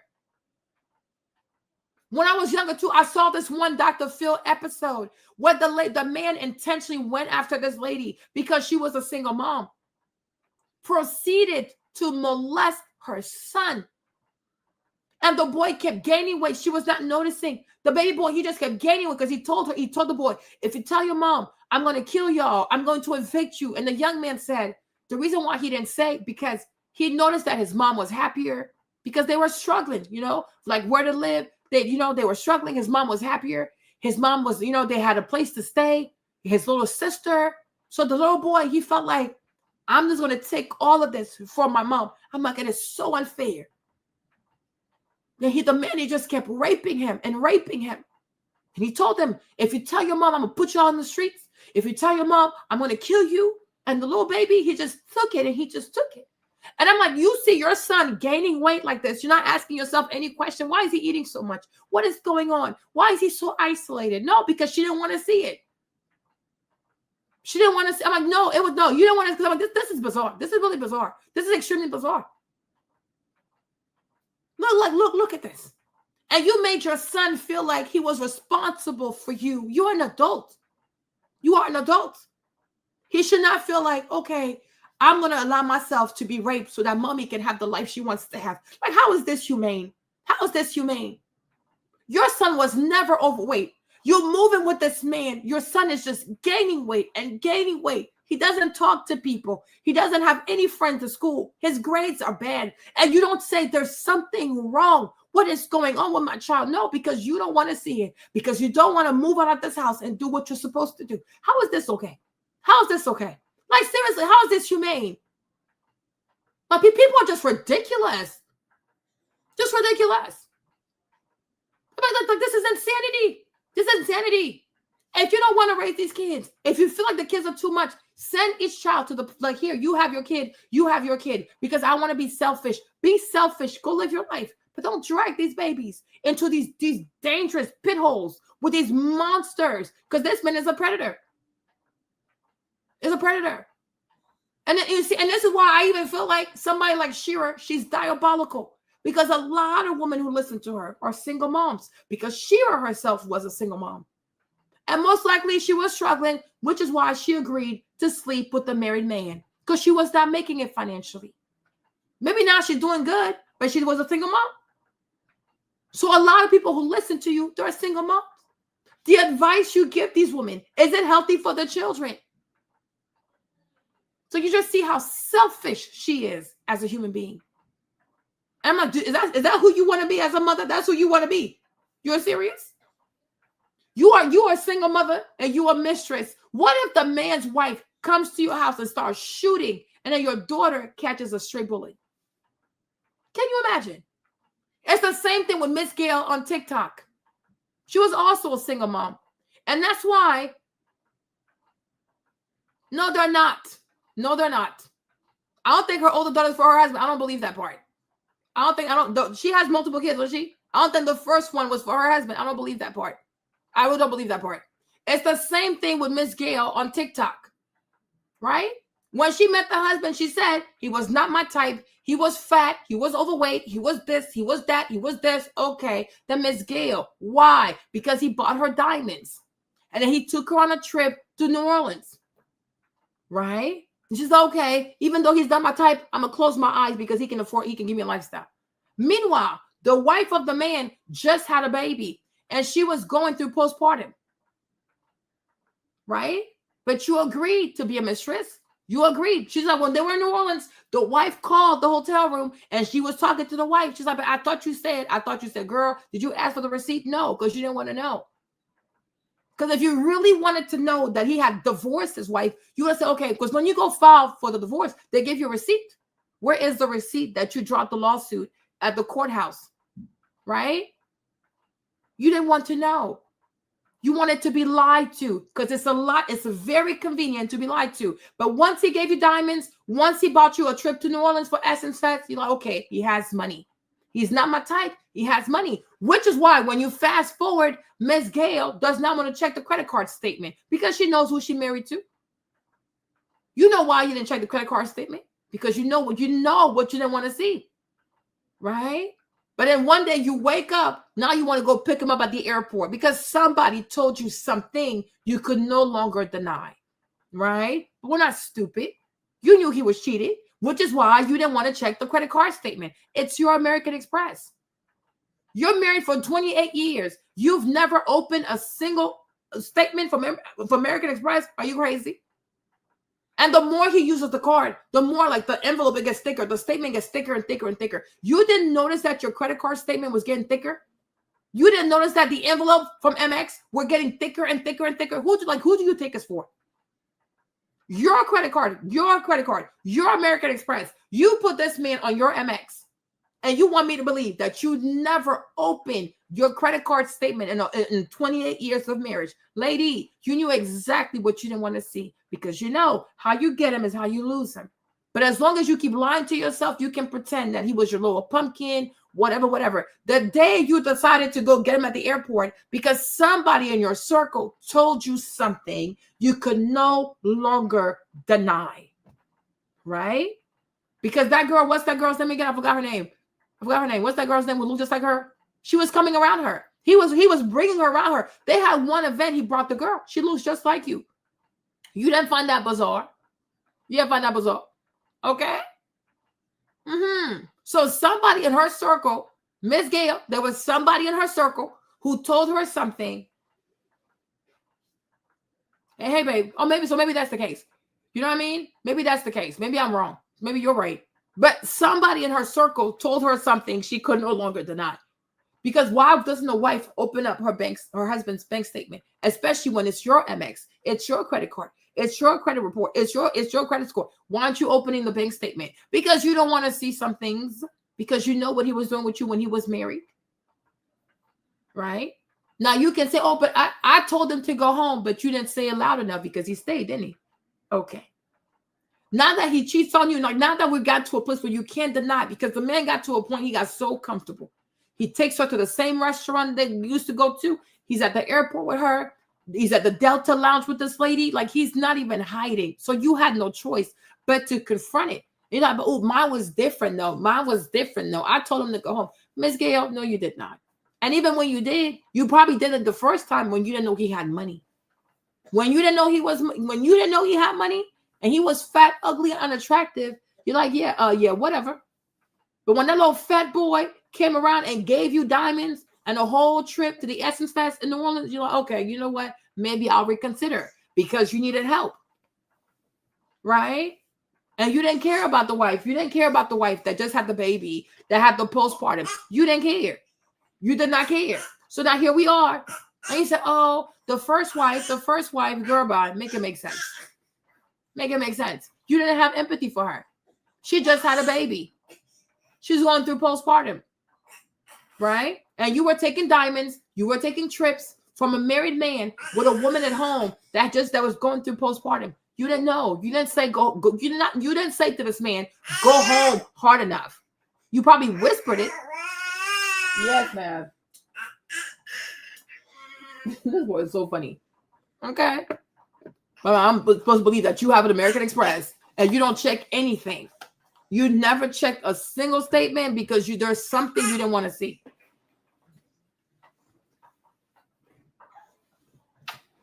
But now, because I guess it got to a point, your girlfriend started to see it. Everybody started to see it. So then you got like, oh, let me check.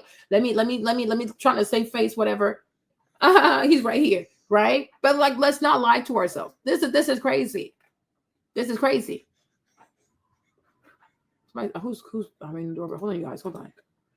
Just want to look for, somewhere else, because I hadn't planned on needing to find somewhere else. And he was saying, well, if you're going to live with me, it's going to be as my wife, not as my girlfriend. And I was like, well, how spontaneous are you? And he laughed and he said, very spontaneous. So then I was like, right. So we started entertaining the idea of getting married, like, immediately. And I, didn't want to get my hopes up. So I just said that, he's saying all these things, but I'm going to see what action that he takes. And so I had just got paid and I was like, okay, we seem like we're really talking about seriously entertaining the idea of getting married. So I'm going to go and get the wedding ring. We were talking about getting married like the next week, and he was out of town in Colorado. So we hadn't seen each other. This is all talk over the phone, over FaceTime. So I went and got his ring. You guys see the scam? So he takes her out to a fancy dinner, fancy restaurant. He acts like he's rich, right? Tells her, be my girlfriend. Then he says, the only way we're going to live together if you're my wife. She think it's cute. Have you met his family? Does he have, I guess he does not have kids, okay? Does he have like siblings? About his mother? Have you met any of his people? Do you know who he is? Have you done a background check on this man? No. Then she goes and she buys the ring. Why are you buying a ring for a rich man? right? Why are you buying a ring for him? Isn't he rich? Why are you buying a ring? And on top of that, she bought a ring for $300. I'm like, $300 for a high value man? Something is very bizarre. Something is extremely bizarre. Something is extremely bizarre, right? Because if he's a high value man, I'm sure he knows how to get things done, right? I'm sure he has assistants. I'm sure he can make time. Why are you buying a ring for this man? This doesn't make any sense at all. Why are you buying his ring? And what kind of high value man is even gonna what? You buy a ring for a man, for a millionaire? You for $300? I've never heard of that before. I never heard of that. This is brand new. I've never heard of a woman buying a ring for a man. Especially a millionaire. I'm gonna take my little 300 for somebody that got more money than me. No, he's the man. Let him propose. Let him do the right. If he says he wants to marry, let him do it. Why are you rushing into it? Because you think that's your Prince Charming. So let me secure the frog. Let me secure the frog. Okay? No. What's the rush? Let him do it. Let him lead. Did he not become a high value man because he knows how to lead and compete? Let him do it. Why are you buying him a ring? And my thing is a $300 ring and he took it? He took it. Make it make sense. Oh, hey, man, what's up? Oh, poor me. Man, I was thinking about you the other day. I felt so bad. I'm like $1,000 for a room in the basement. This is crazy. I paid like $300 for it. It wasn't like a super flashy ring like the one he has now, which is completely a lot better. But I went and got his ring, and the next time we talked on FaceTime, I was like, I did something. And he was like, what did you do? I was like, I got your wedding ring. So he was like, no, you didn't. Show me. So I showed him. I said, yeah, I actually did it. I don't know if you were really being serious, but we're talking about getting married. So I had a really bad habit of like spending money. And I was like, if I don't get the ring now, then I'm not going to get it. So I went ahead and got it. And that put the fire under him to, I guess, really go and look for my ring. Well, let me rewind. So then after that, I think it was like the next day, somebody told me to go online and check my eHarmony profile. So I went on there and I saw that he had updated his picture. And I was like, oh no, this dude is playing around. Like, I'm glad I didn't spend a whole bunch of money on this ring. Like, he was just playing. And I screenshotted it and sent him a picture. And I said, it doesn't seem like we're on the same page. So yeah, I'm done with this. And he texted me. He was like, or I think he tried to call me and I didn't answer. And he texted me and he was like, no, I'm serious. I am going to marry you, in caps. And I think that evening he like ended up going and buying my ring. Yeah, he went and bought my ring. And the ring that he got me is not the ring I had now. It was a nice ring, but it wasn't nearly as big as the rock that I'm currently sporting. So he was rich. So did you guys hear this? So he's telling her he wants to marry her. Meanwhile, he's changing and updating his profile on eHarmony, right? But then she not tell us that the first time they went on a date, he told her, be my girlfriend. Something here is something the milk ain't clean, right? So the first time you go on a date, he said, be my girlfriend. But he's still keeping up his profile on eHarmony. You're calling him, say, hey, can I move in with you for a few weeks, whatever. He's like, oh, yeah, but the only way we can do that is you're my wife. But the whole time, he's having new profile pictures on his eHarmony profile on the internet to look for more people to date. Okay, he says he wants to marry you, but you're the first one to go buy him a ring because you had to put fire under his butt. Why? I'm so confused. How is he not a high value man? Does he not know what he wants? You as a young lady, you're 20 years younger than him. You had to put the flame behind his butt to get him to do what he said he's going to do. Right? And you know one thing I have realized about these scammers, these love bomber people, them scammer people, is that they know as long as you promise a woman marriage, you can pretty much get away with anything. Okay? Because people want marriage. A lot of ladies want marriage so bad. They're like child, or maybe it's both, right? But the fact that he put marriage in her head, it's like, oh my gosh, marriage, like it's the end or be all. Listen, it's one thing to be married. It's another thing to marry a good person. And then it's another thing to also stay married. Okay? The marriage is one thing. Anybody can get married, to be honest. Now, staying married is a whole different topic, right? That's a whole different topic. But I'm like, something is bizarre. Something is extremely bizarre. But he bought me another ring, but it's not the ring. So he bought you like a small ring. So he didn't have it. So he had to wait years to upgrade your ring. So he's not a high value man. Like, we're confused. Like, what is going on? Right? What is going on? And this is what these girls do. They sit on social media. I mean, she's really cute. She's really, really cute. She's very pretty, really cute, right? But my thing is, they sit on social media and they try to convince other people, like, hey, girl, look at me. I'm a trophy wife. Hey, girl, look at me. I'm married to a millionaire. Hey, girl, look at me. I'm married to a high value man. Girl, she also wants to scam you. Then she's going to start selling you classes, courses, notebooks, Bible study groups, wumpty wump wump, what up, what up, what up, bump, bump, bump, bump. Girl, she wants you to envy her life. Okay? This is how people do when they want you to envy their life, and they can tell you, I can coach you to get the life I have. No, thank you. I don't want it. Okay? No, thank you. We don't want it. This doesn't make any sense. Okay? This does not make any sense. Yeah. She wants to sit there and like, look, I got the dream life. I got the perfect life. I was able to secure the ring. No, you didn't secure nothing. You pressured the man. Okay? You pressured the man with a $300 little band that you got for him, right? And then he gave you something cute in return. But he didn't give you all he could have given you, right? You're telling us he told you, be my girlfriend. I want to marry you. But the entire time, he still has an active profile on the dating site. He's updating his pictures on the dating site, which lets me know he's having fun with more girls your age. This dude is up to no good. This dude is up to no good. He is up to no good. This man is up to no good. I think it's very bizarre. You in your 40s, you have lots of money. You're such a great catch, but you have to go look for somebody that's 20 years younger. So all these other women that are older than me, they're not seeing that you're a good man. That is bizarre. I'm not that special. Thank you, sir. I am not that special. Something is off. Are you crazy? Do you beat women? Are you weird? Do you have a small penis? Do you have erectile dysfunction? Are you an abuser? Yo, I have questions. Because you see me, Marlene, I'm not the type to think I'm that special. I'm like, this is bizarre. This is really, really bizarre. So I'm the only one? Like, what? Why? Why me? Because he's in, like, he's a lot older. He could also have erectile dysfunction. You know what I mean? Maybe his penis does not work. Are you sure that's what you want to marry? A man with lots of money, but his thing don't work? Then you're going to have to get you a lover. Because how you going to do this? Right? What if he also has an oddly strange looking private part? What you going to do, sis? But something is bizarre, because if he's that great of a catch, he loves children, he has money, he's a great man, he has a great career, he does good in the community, there should be a lot of competition to get to this man. But no, he's just so free. He's open. Anybody can be his girlfriend. Matter of fact, he's just so free. He can get married by tomorrow. No other woman wants to marry you, just me. That is very bizarre.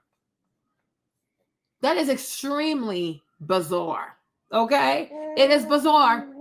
It's very bizarre, because when a thing is good, there's competition. We see it.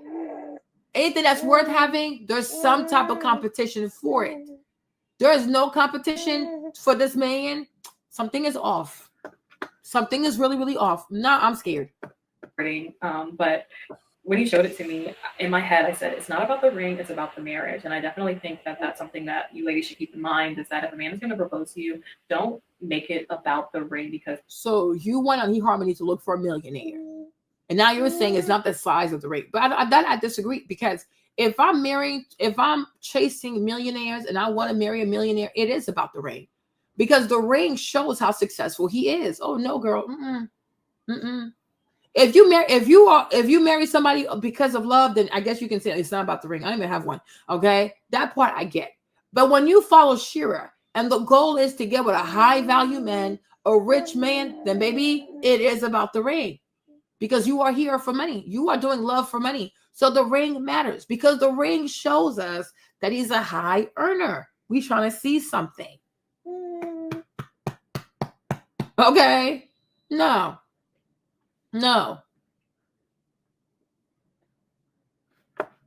Yeah, he's up to something diabolical.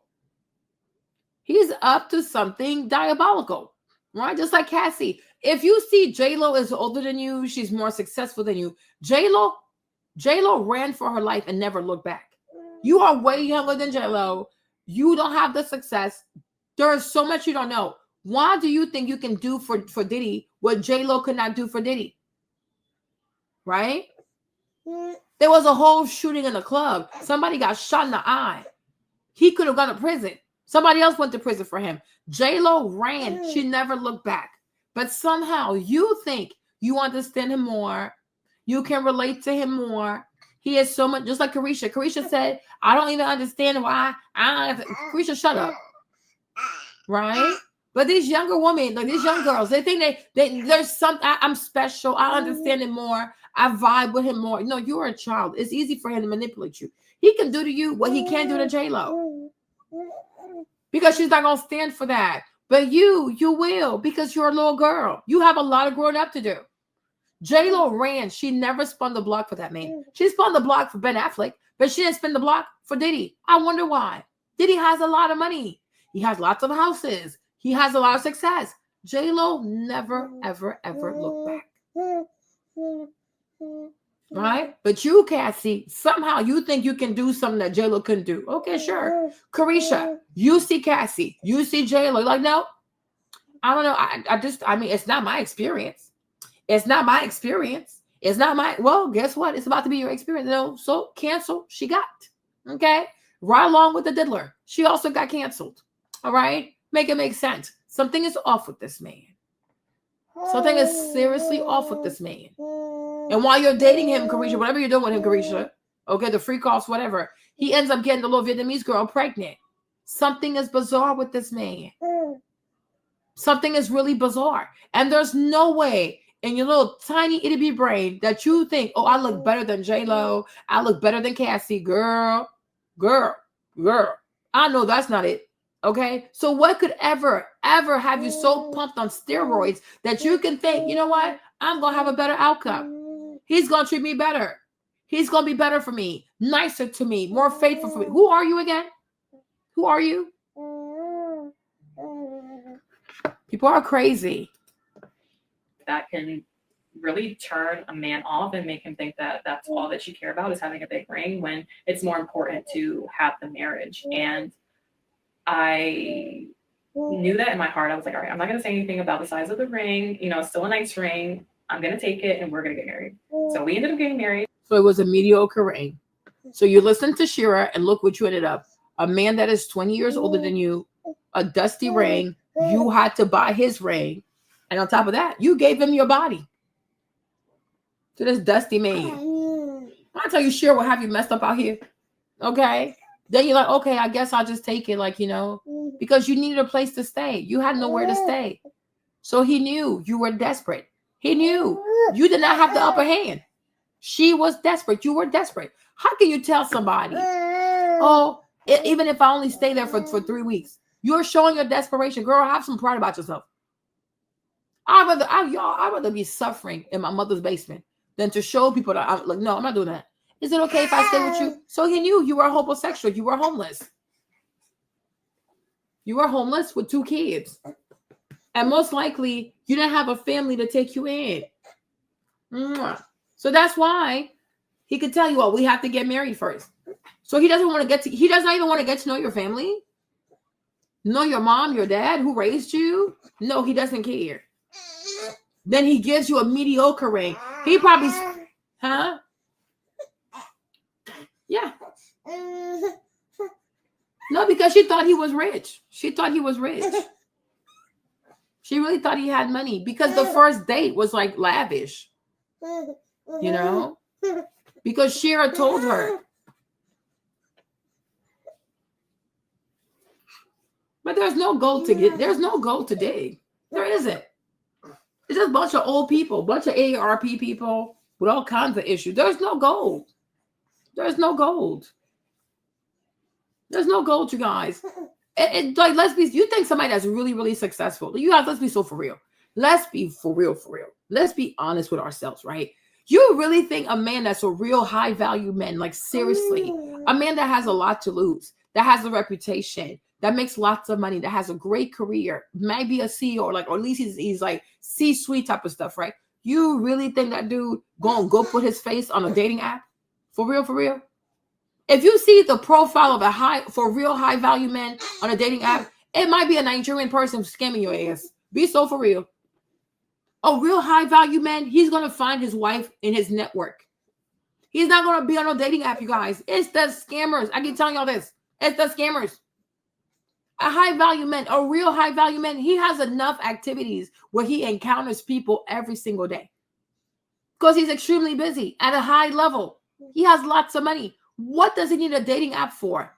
If he needs any kind of help with dating, I can see like a matchmaker. That I can see. A matchmaker, I can see that. A dating app, ghetto. What in the world? You think a CEO wants people to see his profile on eHarmony, on Bumble, on Tinder? Do you know how badly that can affect his business? His decision-making skills, like why he's on a dating app? What is wrong with this man? Right? If you say a matchmaker, yes, I can grant you that. Oh, I met a rich man through a matchmaker. That part I can see, like a really prestigious, especially a Jewish matchmaker. I can believe that. That part I can believe. Whereas very discreet.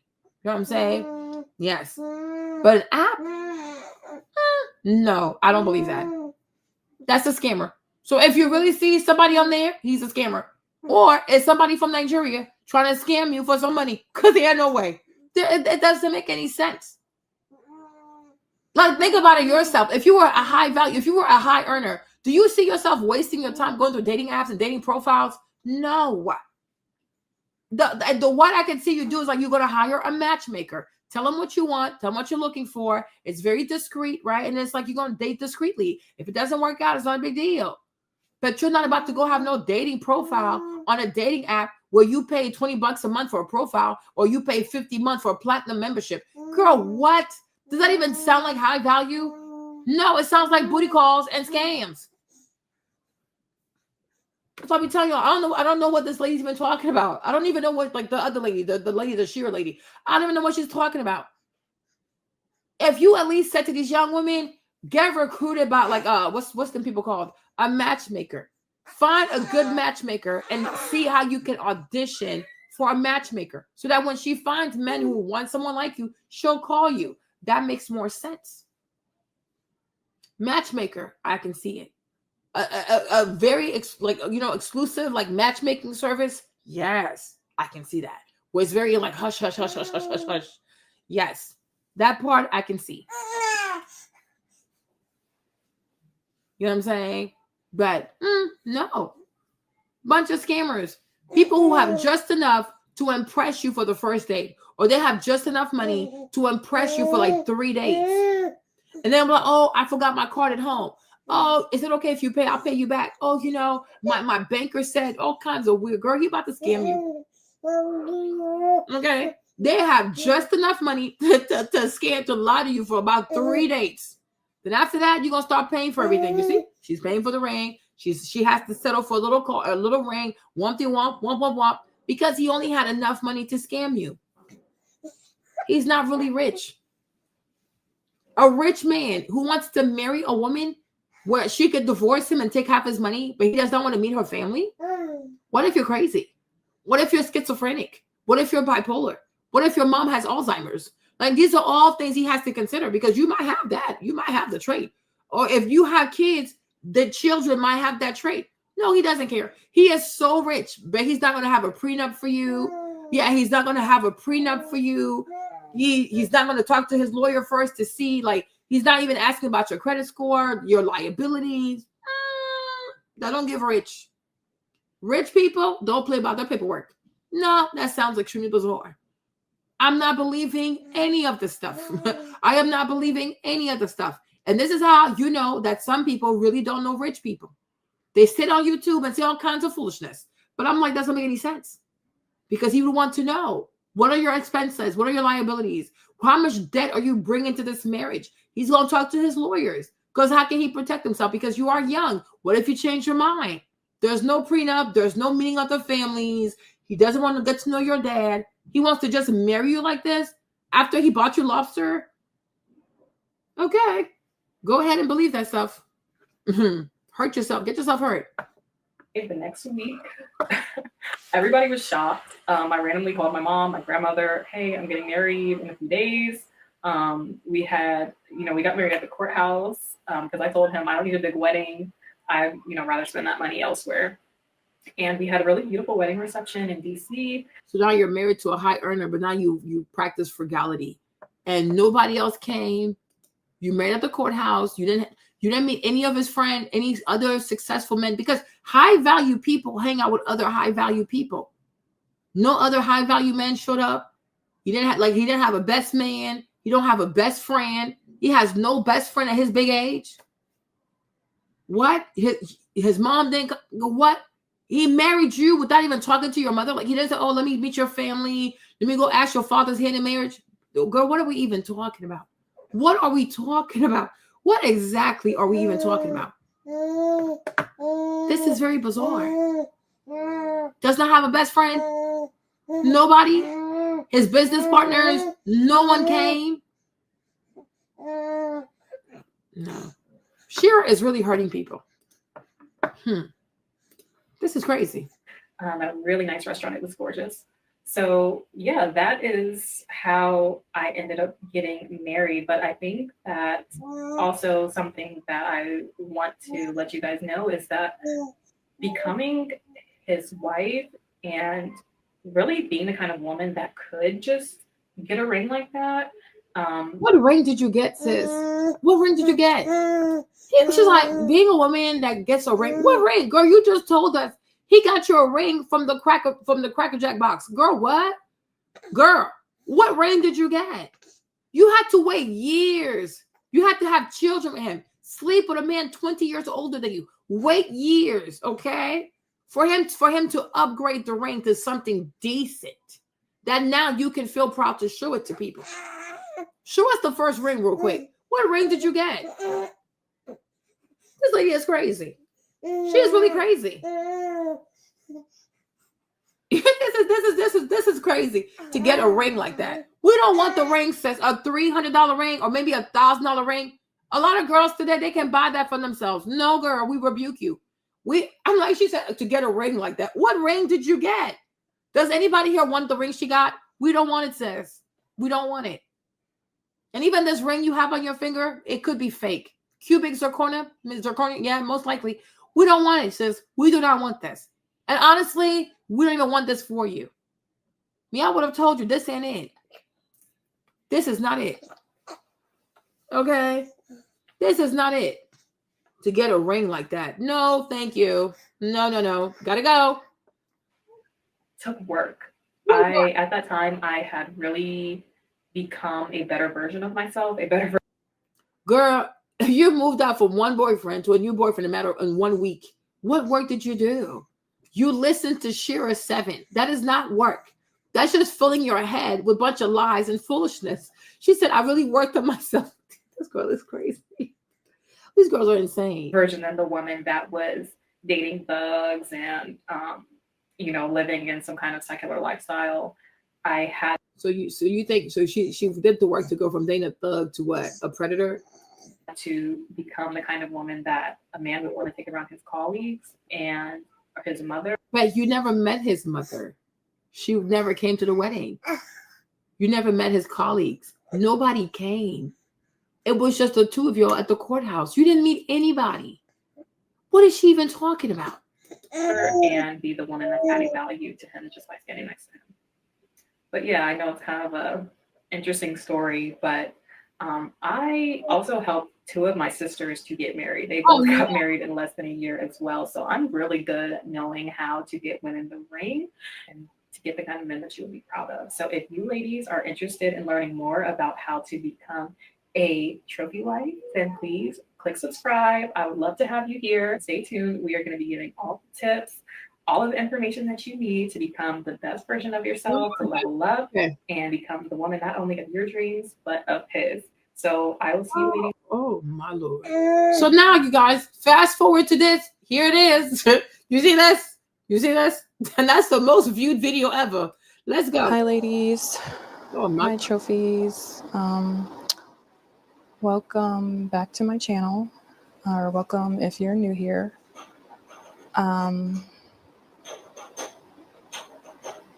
If you hear any noise in the background, that's the new baby.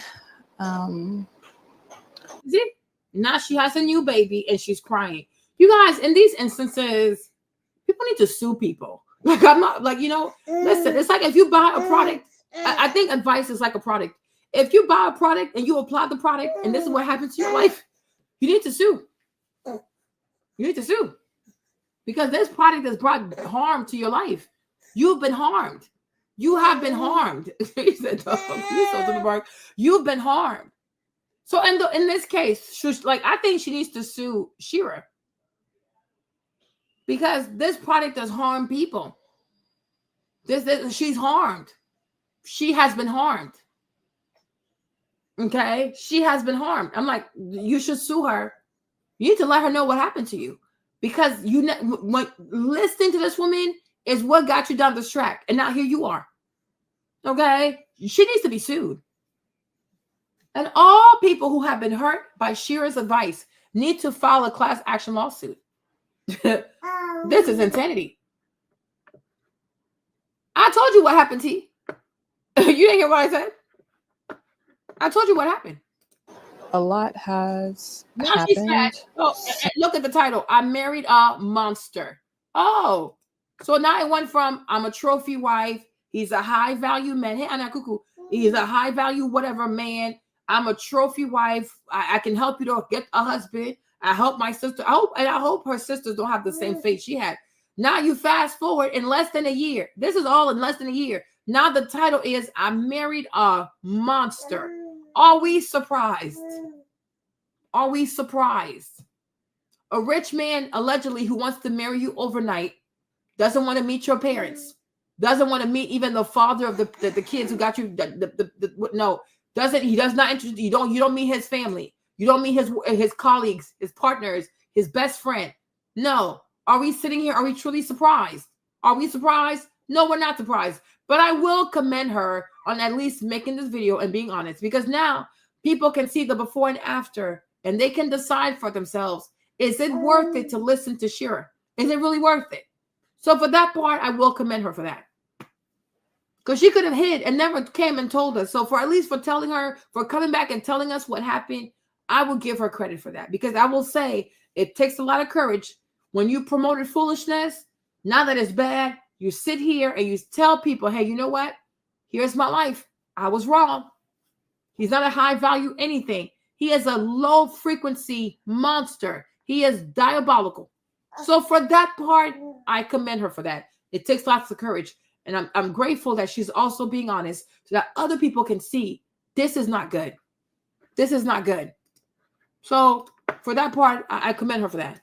Since the last time that this is crazy recorded, I think the last time you guys saw me, I was in my second trimester. And yeah, I think I did post an update in the community section when the baby was born. And I said that I would be back soon. And that was a few months ago now. I thought that when I came back on here that it would be to maybe do like some kind of newborn favorites or meet my new baby or something like that. But unfortunately,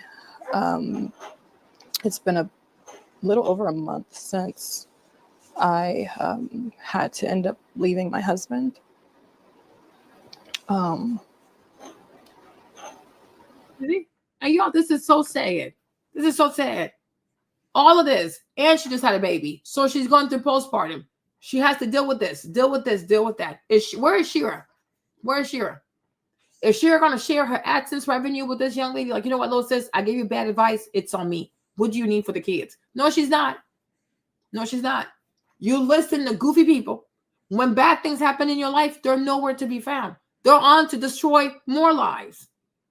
And that's why I said, when you have a platform and you speak to people, you have to be really responsible with your platform. You got to be responsible with your voice, because these are people's children. These are real human beings.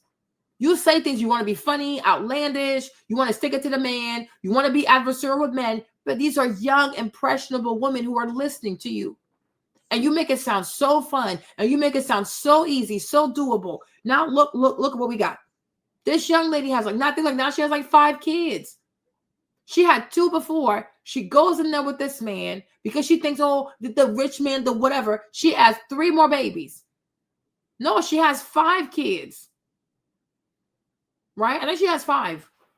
From her Esther, how many should she have? From her Instagram. Or she has like 4 or 5.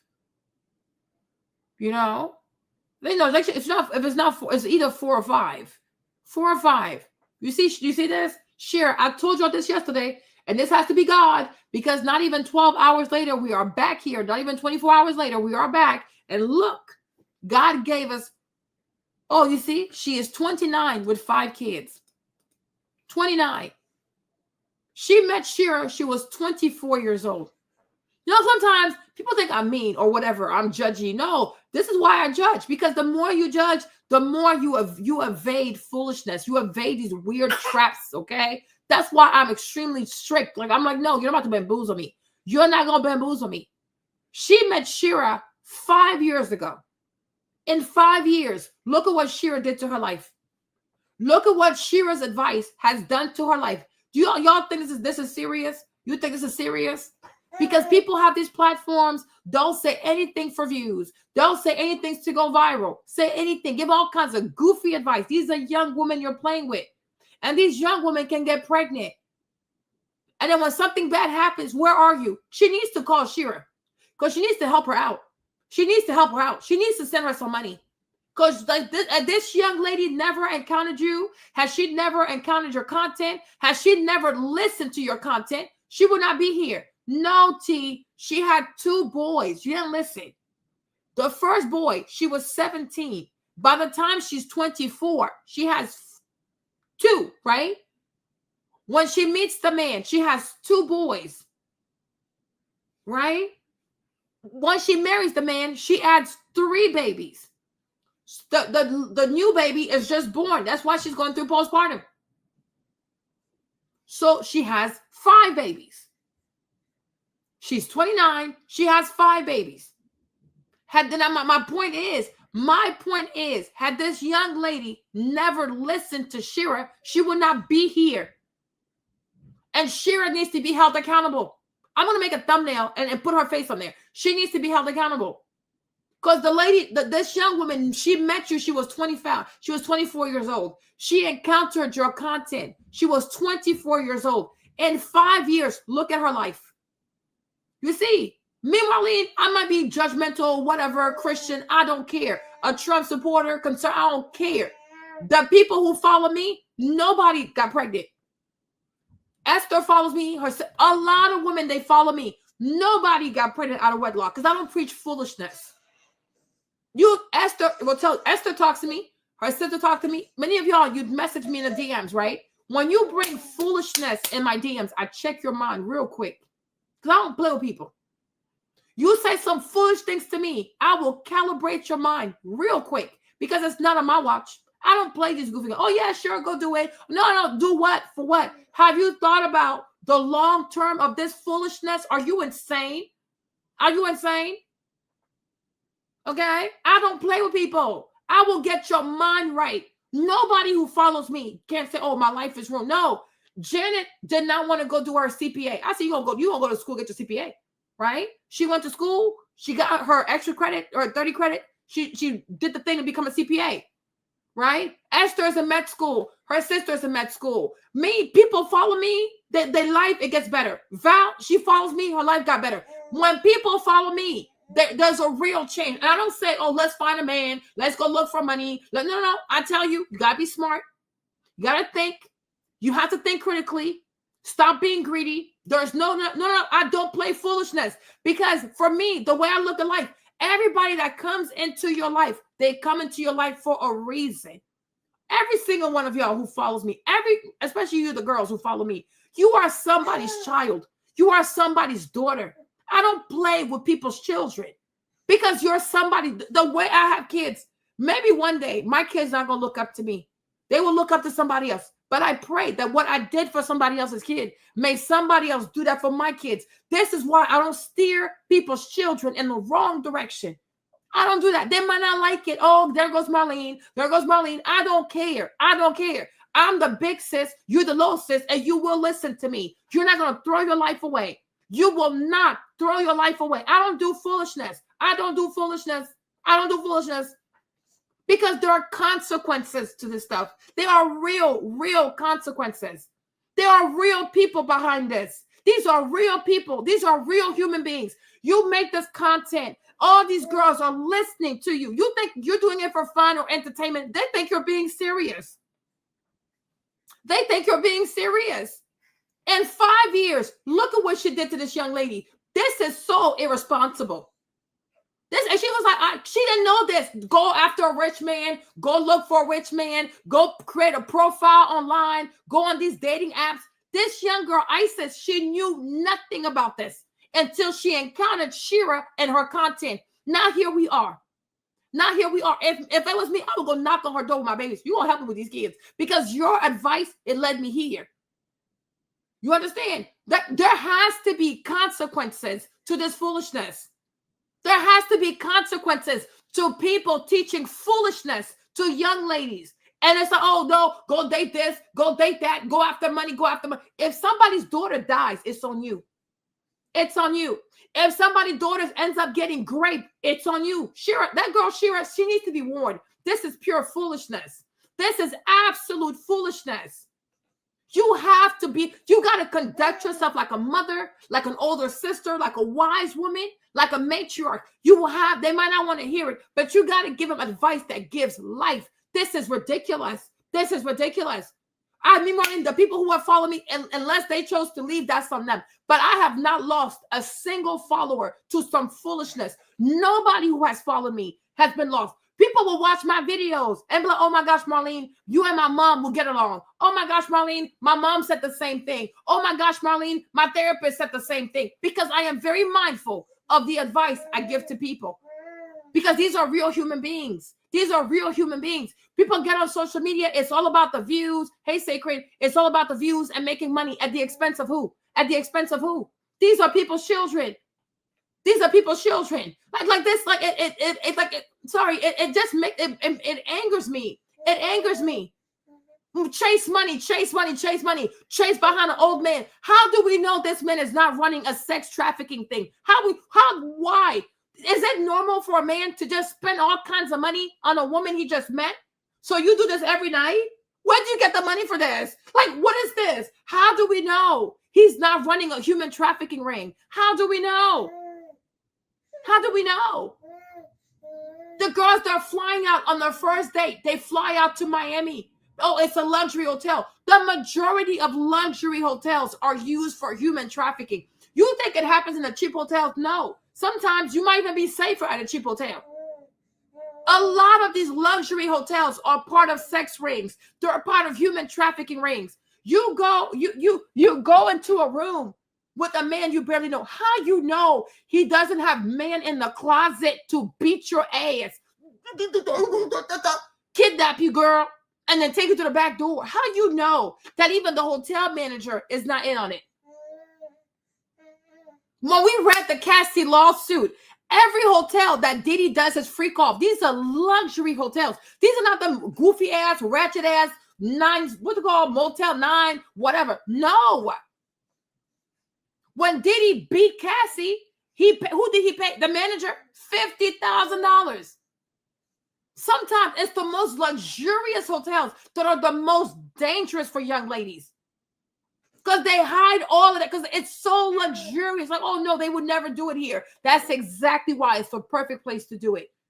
Just like Jeffrey Epstein, he was not hiding. He was right there in Manhattan. Beautiful house, mega house. But he was doing all that evil stuff right in there, right in front of people. A lot of demons don't hide. They're in plain sight. They are just excessively wealthy. So no, they would never, girl. That's exactly why they would. Because it's the perfect alibi. Oh no, it has to be in some dodgy motel somewhere, girl. It's going to happen right here. Because a lot of these bougie hotels, 5-star hotels, they're all in on it. You gonna go in the room with this man, people gonna come out the closet, snatch you up, put something to you, get you to pass out, bind your ass, and have you leave to the back door. Next thing you know, you're in Tijuana somewhere. Next thing you know, you're in Medellin somewhere being sold for human trafficking. You better be careful. You better be careful. Be very, very careful.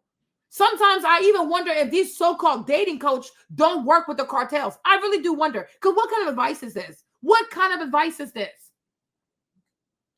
You can go to a restaurant, think, oh my gosh, it's so beautiful the whole time. This is what he does. He knows the waiters. They're going to put something in your drink. Girl, be careful. Be very careful. There are a lot of sex trafficking rings out here. Be very, very careful. You're a woman. Be very careful. Be seriously careful. It does not take much to kidnap somebody. It does not take much to kill someone. It doesn't take much to grape a person. It doesn't take much. Be very, very careful.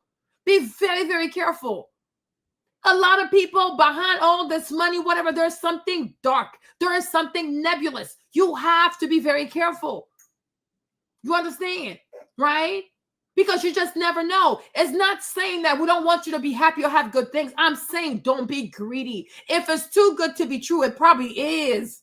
Be safe. Protect yourself. Because these goofy ass influencers, when something bad happens, they're not going to show up for you. Your mom is going to cry for you. Your daddy's going to cry for you. Everybody's going to cry for you. They don't even know that you exist. You take their advice. Nobody knows that you exist. And then when something bad happens, they're nowhere to be found. When that little girl died, I was like, the little girl who got chopped up by the white boy, I said, this right here. That's TikTok. All this lobster and pasta. You know, like, this is getting ridiculous. Is every single white boy a good person? Is every white boy a good person? If you're going to tell her to go after a white boy, tell her what kind of white boy to go after. Be very careful. Be very careful. Like, even these Airbnbs, some Airbnbs are for human trafficking. You sleep at night and they come snatch you up. Hey, OG, you have to be very careful. People are really crazy. But the majority of girls who follow her are desperate. She knows this. She knows this.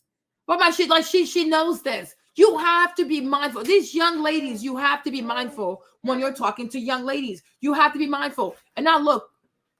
Oh, the stuff eventually came. That's so nice.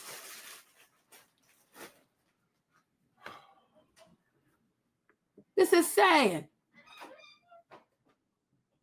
I'm like, you got to be very careful. Because not all white boys are good. If you say go find your real white boy, okay, the conservative type, he has a family, they're grounded, his people married, you know, because not all white boys are good. Just like in any place, you have crazies everywhere. But just because he's white does not mean he's a good person. He could be a serial killer. He could be a whole butcher. He chopped her up. And I knew it was TikTok. I'm like, this right here is this little lobster pasta, goofy stuff. Bunch of foolishness. You're going to get people's children hurt. Don't do this to these young people. Don't do this to these women. Like, do not do this.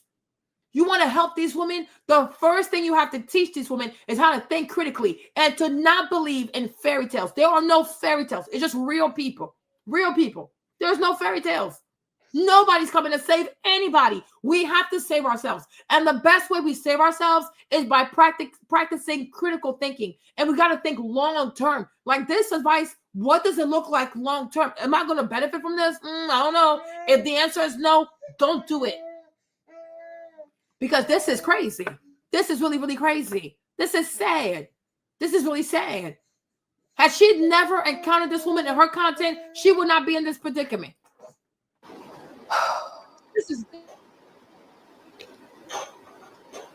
I honestly don't even really know where to start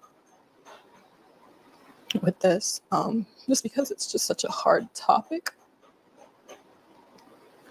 And I honestly thought that by the time I got on here that I wouldn't have any tears left because I've just cried so much.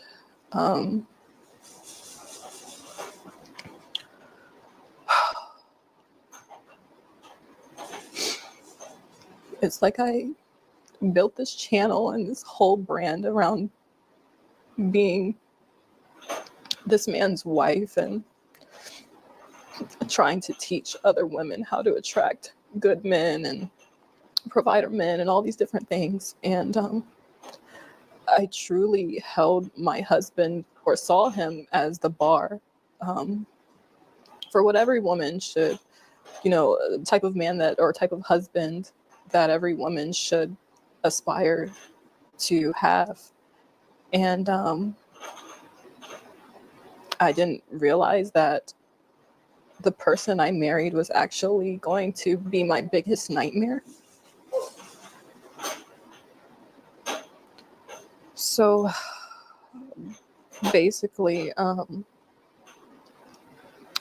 when I first met my husband, as I've already talked about in another video, I think it was my single mom video, I explained, a little bit about how we met. And I really thought that man was my Prince Charming. So when You guys, sorry, I'm eating. You guys, I hate this thing about the Prince Charming. Hey, Riri, what's up? There are no Prince Charming. This is not real. This is not real. Let me cover my mouth. Hold on.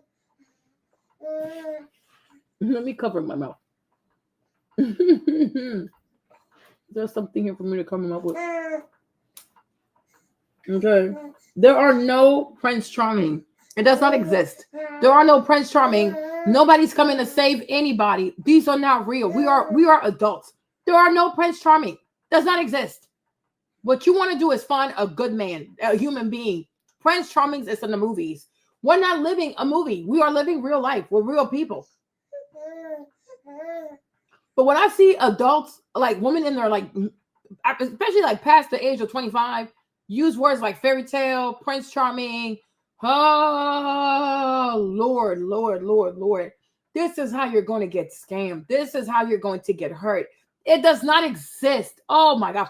Even my husband. I love Jimmy, but Jimmy also is not Prince Charming. Okay, no, he's not. Okay, he's a human being. He's handsome, but he's a human being. It doesn't exist. He's a human being. Sometimes he just gets grumpy for no reason, but he's a Gemini, so whatever. Okay, I gotta stay out his way. Okay, I gotta stay out his way. But it does not exist like Prince Charming. No, he's a good person. Yeah, he's a great person. I'm happy to be married to him. But Prince Charming, that does not exist. Mm-mm. Mm-mm. Mm-mm. Mm-mm. You guys, I'm eating. Mm-mm. No. Mm-mm. when I first met my husband, I thought that he was my Prince Charming. I thought that he was my knight in shining armor, and he portrayed himself to be this amazing, upright, righteous Christian man. And I believed him. I think shortly after we got married, and this is something that I haven't talked about, I started noticing like certain things changed with him. And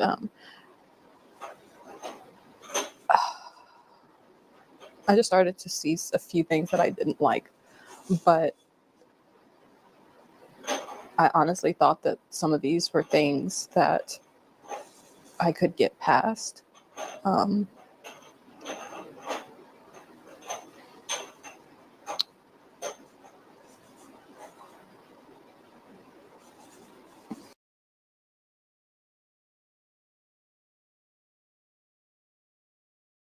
Yeah, my mouth is so full. Oh my God. You guys, please read the screen, y'all. Read the screen. Oh my God. Hold on, you guys. Oh my God. Hold on. Let me swallow. Hold on.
So he raped you 4 times in the first few months of your marriage.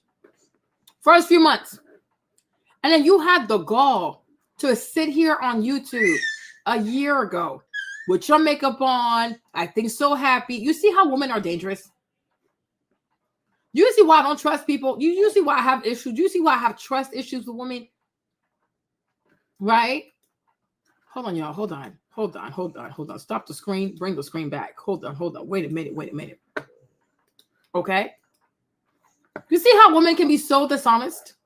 So the first few months, you were sexually assaulted in your marriage. But you put your makeup on, you put your good wig on, you brought the little curls. You are super cute, my love. You are super cute. But you see how deceitful you are. You went through this. And instead of saying red flag, you're like, oh no, let me rebrand my story. Let me lie about my story. And then let me act like I'm a coach. You were trying to sell classes. Girl, y'all need to fear God. You people need to fear God. The first few months, you were already being sexually assaulted. And then you decided to come bamboozle people, lie to other women.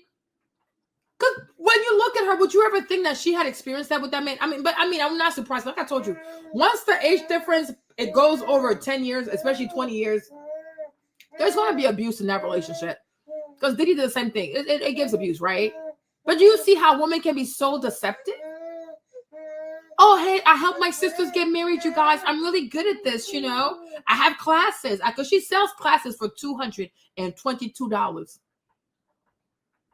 But you are a victim yourself. You are victimized. He gave you first of all, you bought his ring. Let's start there. He gave you a dusty ring from some cracker box somewhere, okay? Give you a little dusty little ring because you were homeless. And on top of that, he was assaulting you, so your children saw you screaming and yelling in the house like this.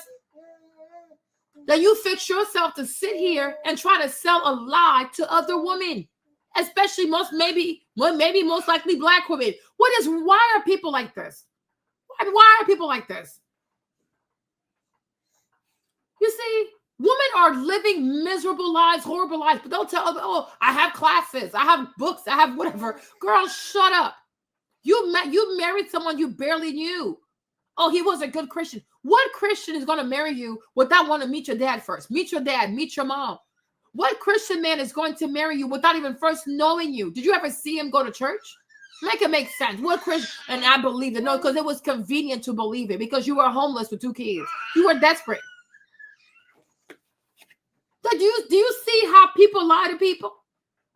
That's why I never consume this content. Relationship content. They're sitting here doing photo shoots. They're hugging each other. Me, Marlene, I don't buy any of this. I'm like, yeah, right. It's a product. What do I know? The girls were sending me this girl. Come on, let me show you this girl on TikTok, on Instagram, right? What is her name? This girl, yes. For some reason, the girls love sending me this girl's content. Okay? Oh, child, they were sending me her oh, Marlene. I'm like, oh, whatever. Me, Marlene, I don't buy into pictures. I don't buy into nothing. I don't care. I do not care. So this one girl trying to try me, oh, Marlene, maybe you're miserable. Maybe you're I don't care. I don't know this girl. Anybody can put makeup on.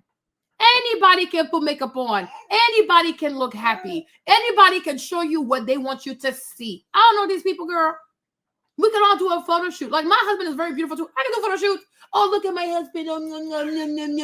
But one thing I do know is that people who are happy in their relationship, they actually live their relationship. They're not turning their relationship to a product. Look at me. I have all the answers. Look at me. My relationship, girl, bye. Okay? Get married. Have the kids. Raise the kids.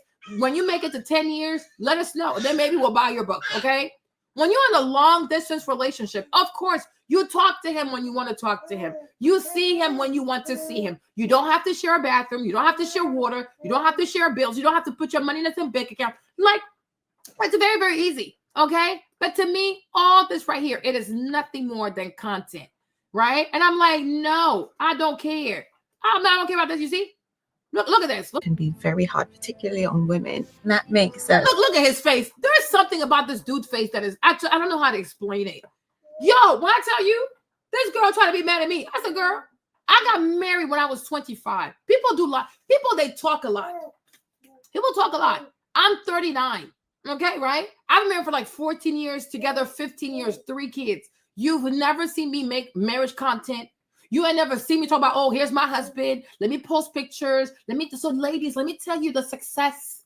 Let me tell you the secrets to a great relationship. Let me tell you what I did so that I could be the wife that Jimmy needed. Have you ever seen me talk this foolishness? Oh, you are insane. You are really crazy.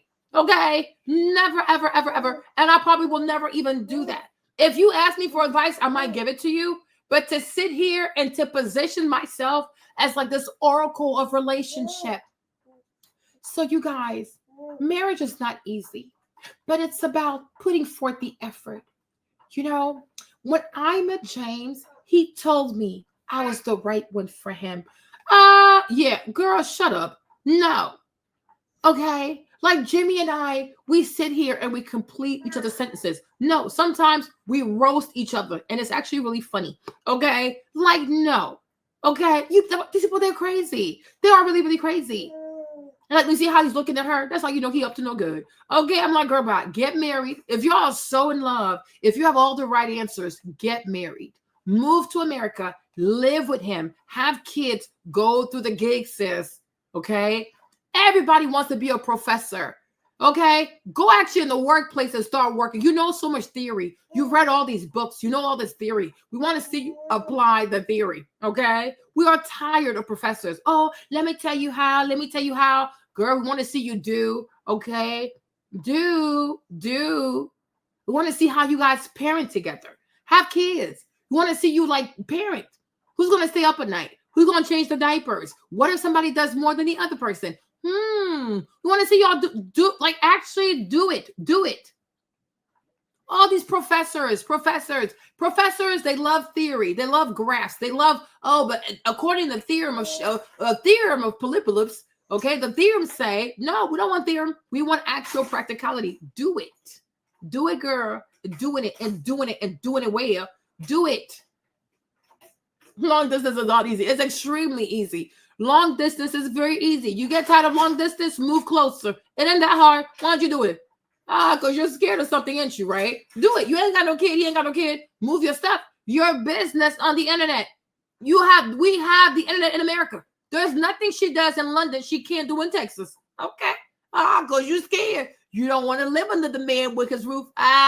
You don't want to live with the man. You don't want to live with the man. You don't want to see how he snores. You don't want to see how he chews. You don't want to put your money in his bank account. You don't want to submit. You don't want to submit. Okay, go ahead and do it. We trying to see something. Get pregnant. Okay, let your nose get fat. We want to see something. Let your feet get swollen. Okay, anybody can do content. Anybody can post whatever for 30 seconds or 2 seconds. Do it for 15 years. Do it for 20 years, okay? You know what? Put his name. You don't want to live with the man under the same roof. You don't want to live with the man under the same roof. You don't want to have to argue, then learn to say sorry. You don't want to have to learn to compromise. Use the same toilet. Use the same toilet. Who left the toilet seat up? You don't want to do it. You don't want to do it. You rather talk about it. You rather talk about it because talk is cheap. Talk is cheap. Talk is cheap. Talk is cheap. Do a thing. Want you to do a thing. Want you to do a thing, girl. Want you to move across the pond. Want you to move to Texas. Want you to be a wifey wife.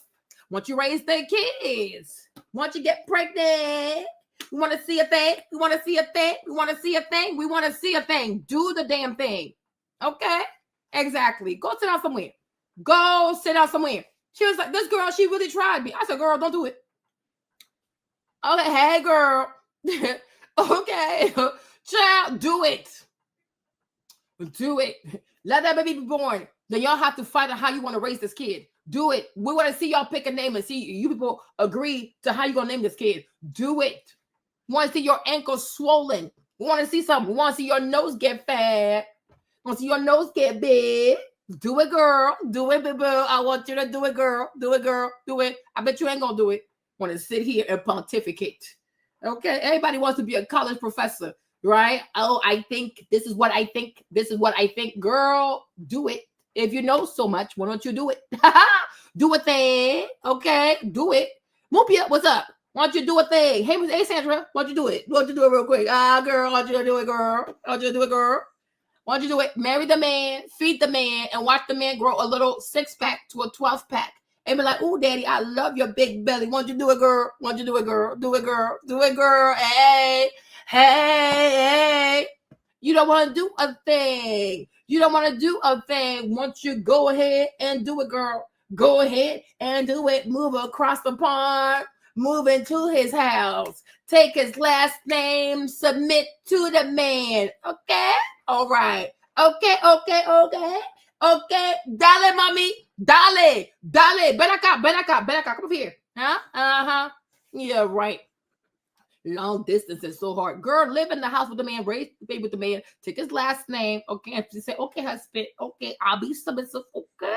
You don't want to do it. You don't want to do it. You don't want to do it. Okay. No, politics is not over. Today is Saturday. We got Jill. But I love politics. But today is Saturday. It can't be too heavy. It's Saturday. You can't do politics every day. Okay. But I am a Trump supporter though. Okay. Go Trump. Less taxes. I need to save my money. Exactly. And pontification. Yes, Maverick. Do it. That makes the why am I getting teary? Tony and Taiwo bring us an inspiring look at their relationship. Tony, a celebrated author, has inspired millions online by openly sharing her journey towards self-discovery and the wisdom she has learned through her relationships. Her partner Taiwo brings his own perspective on what makes a long-distance partnership work. The way someone loves you can have a massive impact on your existing attachment. You see? There you go. You see? What do you have? She's a Cancer, water sign. You want to trust this? You want to trust a water sign? You are crazy as hell. And when you know the thing about cancers are all about watch me. They're all about, it's like Cancer. It's like Vegas. It's like St. Louis, right? It's like Missouri. It's like show me state. Like show me. They're very, very flashy on the outside. Cancer, a water sign. She gonna get in that marriage. She gonna start crying. That's why she's scared to do it, because she knows. Okay. If she was an earth sign, I'm like, okay. Taurus, Capricorn, Virgo. If you have a Virgo giving you love advice, yeah, they're really about that family life. Okay, they're a little toxic, but they're really about the family. A water sign, girl, Cancer, giving you relationship advice. Ooh, Jesus, y'all crazy. You guys are crazy. People, they're crazy, yeah. Being with a secure person undid a lot of damage. I walked out of a relationship. I'd spent 6 years essentially of my life trying to prove my value to someone. I remember thinking that, God, I used to be so sure of myself and so confident when it came to love and relationships. And now I'm not so sure. And I had to do a lot of self-work before meeting Taiwo, a lot of self-work. I just was obsessed with thinking that I would have to be very successful first in life before I then go and find my future wife. He loves me in a way that I don't question anything, you know, and I've never been loved like that before, where I feel like I'm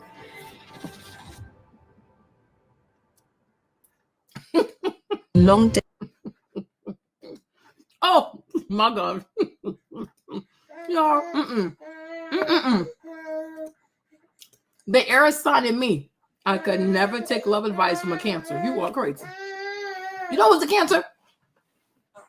You know who's a Cancer? Portia's a Cancer. Portia is a Cancer. Little Kim is a Cancer. Missy Elliott is a Cancer. Okay. No, thank you. Gotta go. Thank you. The air sign in me could never.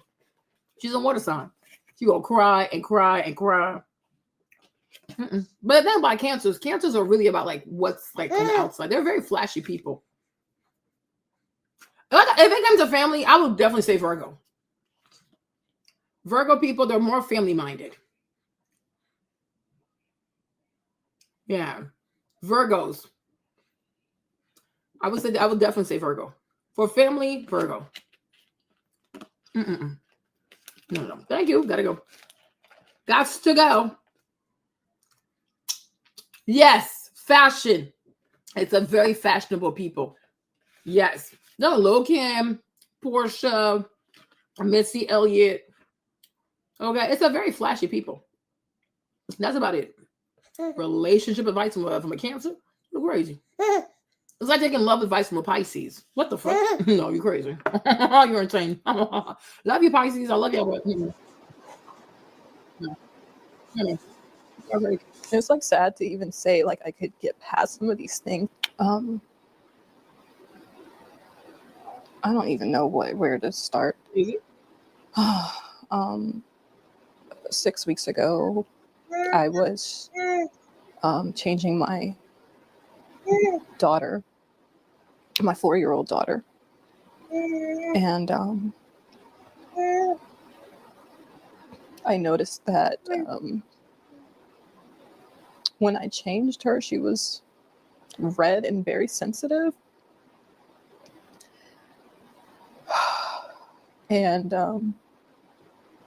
immediately, my first thought was, did someone touch her? Oh, God. Gosh. So I asked her, I said, baby, did somebody touch you? And she ended up saying it was daddy.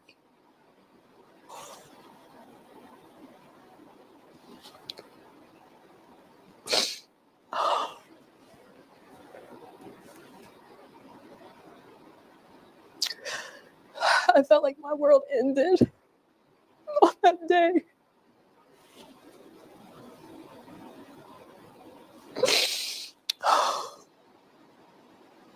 My husband wasn't home at the time when she told me, but I knew he would be coming home soon, so all I could do was just say, don't tell him that you told me.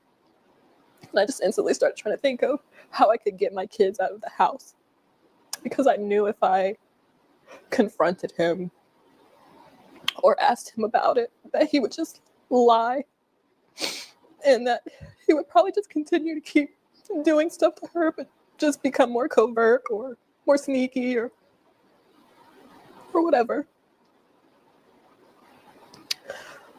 As soon as my husband got home,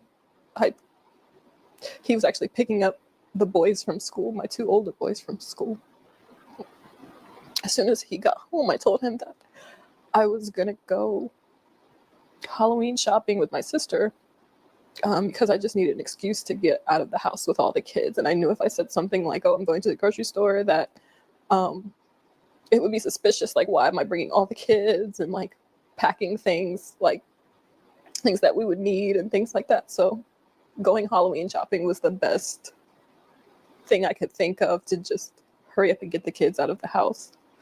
I'm sorry, I had to get myself together.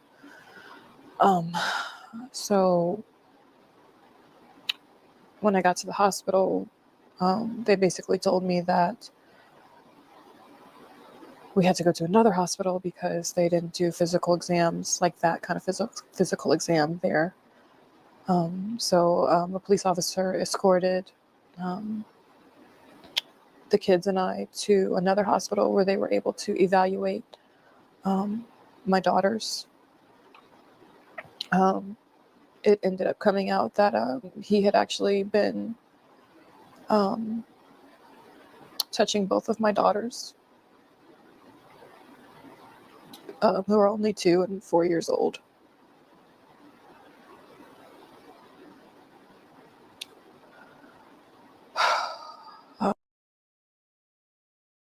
Now, my thing is, how do we know he didn't touch the boys also?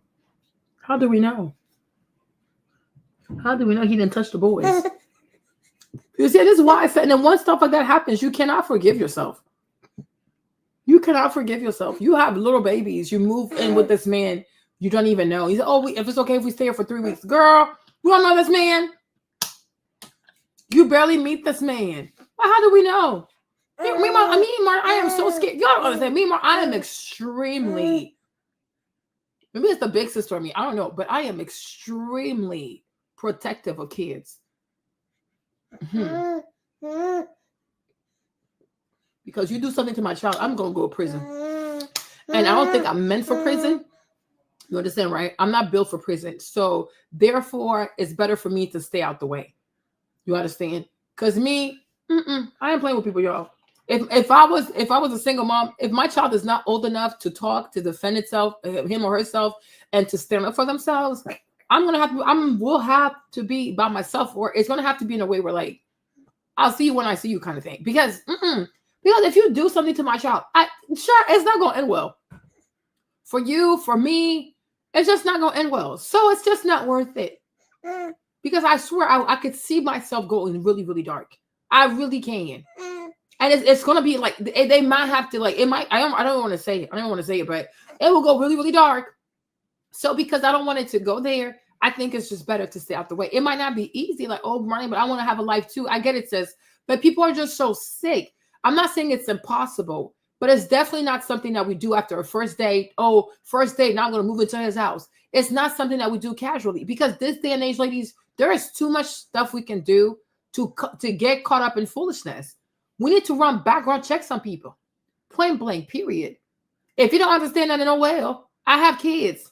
God forbid, I don't know who you are like that. You can be anybody you want to be to me. But the government, they know you better than I do. A state background check and an FBI background check. Just to be safe. And I don't even know why he would have a problem with that. Because if he had kids, how would he be like, okay, I get it exactly, right? And you should appreciate that because that means that when we have kids, I'm gonna be very careful of our kids, right? I'm gonna run your license plate number. I don't care. I don't care. Yeah, exactly. Protect your children. Like this day and age, it's just way too easy to know stuff about people. So what, $100, $200? It's worth it. It's absolutely worth it. And anybody who really wants to be with you, who's serious, they're like, yeah, here's my social, here's my whatever. Like, do what you have to do because I get it. Or maybe they'll go print yourself and give it to you. I don't know. But then again, they could use Photoshop. I don't know. But they wouldn't have a problem doing that. Also, when you're a single mom too, even for young ladies and young men, I don't care. But definitely because you're a single mom. So you know why I said the single mom? Because when you're a single mom, you have babies who depend on you. You know what I'm saying? But HIV test, for real. HIV test. And not even the one you put in your mouth. No, blood test. I don't care. I do not care. I don't care. And I would even tell you, wait 6 months to have sex with him. Because what I see today over here, the world is pure trash. The world is straight up basura. Like the world is trash. People are freaking trash. People are miserable. They're horrible. People have ruined their lives and they're looking for people to take to the grave with them. You're gonna go there by yourself. Okay? Background checks, feel no ways about it. HIV test, feel no ways about it. If you don't want to do it, he's up to no good. Blood, HIV. Ask about their credit. Don't feel no ways before it gets not the first date, but when you see like somebody wants to really make it serious, even before you sleep with somebody, ask their credit. If we can't talk about credit score, why are we having sex for? Hello, somebody. And feel no ways. Feel no ways because you have to protect your life. The more tough questions you ask in the beginning, it'll make it even harder for you to fall in love. Like, you know what? I don't love you no more. Thank you. You're cute though, but I gotta go. Because people are really dangerous. People really ain't shit. Like, people really ain't shit. People ain't shit. And if something happens to your child, how you gonna forgive yourself? Or if somebody gives you AIDS, or if somebody gives you HIV, how you gonna forgive yourself? How you gonna forgive yourself? No, I would rather make you uncomfortable before I make myself uncomfortable. People are sick as hell. People are really sick. This new generation, this new world we living in, people are sick. People are really sick. I can see why God let Trump be president. People are just sick. People are sick. People are so sick. Oh my gosh. Period. Because anybody can claim to make any kind of money. Show me the paperwork. Oh, I make $1 million. Oh, I make 200,000. Yeah, right. If you're really making it, show the paperwork. You can cover up your social. I gotta see your social. Show me the paperwork. So I agree with that. I completely agree. There's just way too many liars. There are too many scammers. I will make you uncomfortable before I make myself uncomfortable. Feel no ways. Feel no ways. Because tomorrow something happens, you will eat yourself alive. Like, I should have asked. I should have asked. I should have asked. Yes. And this is part of learning to stand up for yourself. Because she wants to know how much he really makes. She wants to know how much he really makes. She wants to know how much he really makes. Also, if he has children, if he's paying for child support, if he has garnishments, it's all going to be on there. We're going to see everything. Because anybody can say, oh, I make 200,000. I mean, oh, shut up. Show us the paperwork. Otherwise, shut up. We ain't got time for this. We do not have time for this. Do not feel any ways about this. A poor man, a lying man, a sick man, a poor man, a lying man, a sick man, an idiot will make you poor and sick. And child, a sick man also. There are many people that have infected penises. Okay? They have bad semen. They have infected penises. No. Nope. I don't care. I do not care. I don't care. And you should even ask, do you have erectile dysfunction? Especially like depending on the age, you also want to ask the person, do you have any type of erectile dysfunction? Because some people also hide that. And then later on, you find out that his penis does not work. You also need to ask that stuff. Try, please. We don't have time for this. Yeah, we don't have time for this. We don't care. We don't care. It still feels like a dream.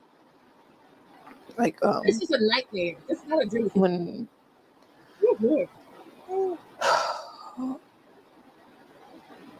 when this first happened, I just kept waking up every day and just hoping that this was a dream. Because it's literally my worst nightmare. It's my worst nightmare. I myself am a product of RAPE. That's how I came to be. And was also, abused as a child by a neighbor. So this explains why she was like sexually active at 17 or even older than that.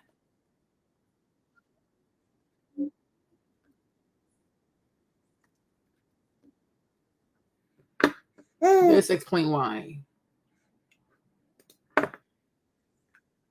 No. Why do people like to put music on everything?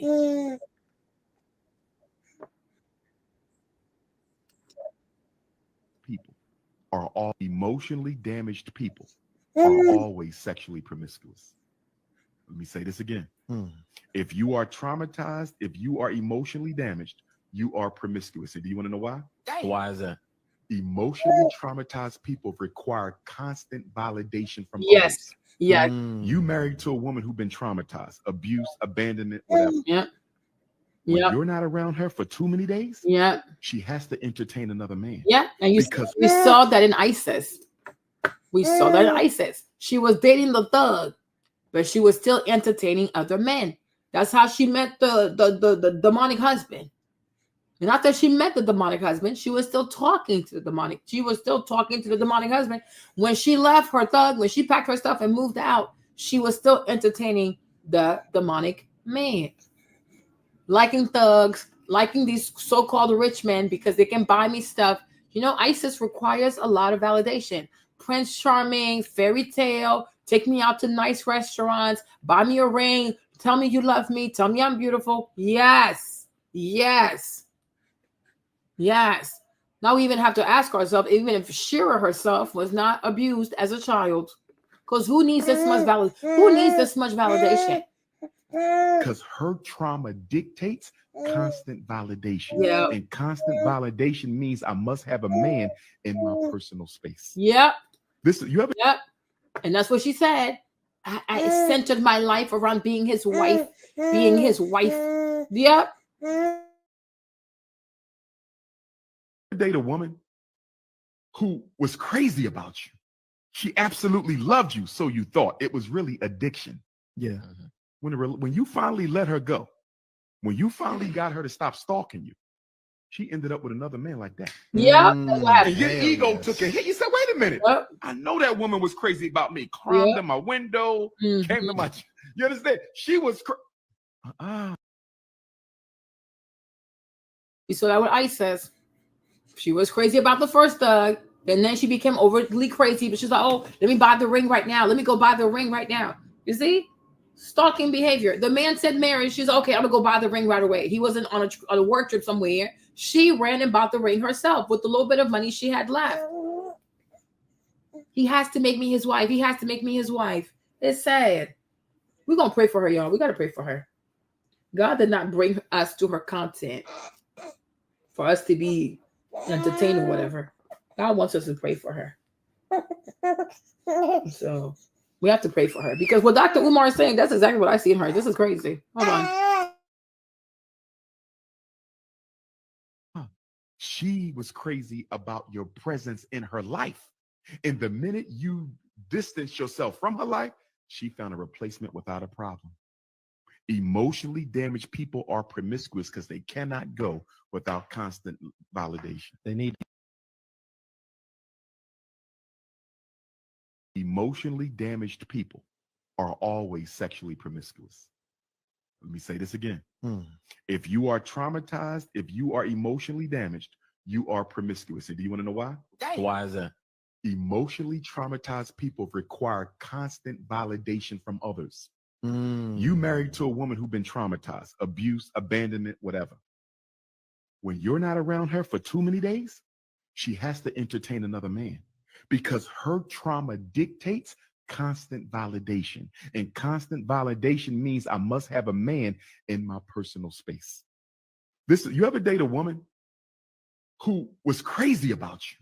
She absolutely loved you, so you thought. It was really addiction. Yeah. When you finally let her go, when you finally got her to stop stalking you, she ended up with another man like that. And your ego took a hit. You said, wait a minute. I know that woman was crazy about me. Climbed in my window, came to my. You understand? She was she was crazy about your presence in her life. And the minute you distance yourself from her life, she found a replacement without a problem. Emotionally damaged people are promiscuous because they cannot go without constant validation. They need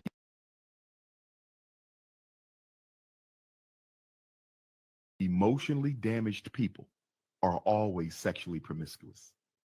Let me say this again. If you are traumatized, if you are emotionally damaged, you are promiscuous. And do you want to know why? Why is that? Emotionally traumatized husband.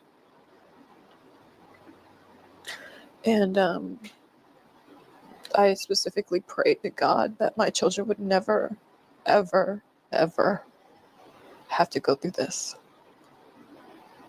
And I'm just... Sorry, y'all. I'm doing multiple things at once, right? But if you say you prayed to God that you were conceived from grape, so we have to say like congrats to your mother for being brave enough to let you live. But if you were conceived through grape and you say I prayed to God that my children would never go through this, but it's not. No, I don't think that's a curse. No, I don't think this is a curse. But Isis, the behavior that you engaged in, did the behavior match the prayer?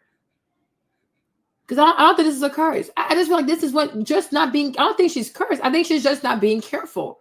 Because if you pray a certain way, no, hold on, you guys. People love to blame God. Wait a minute.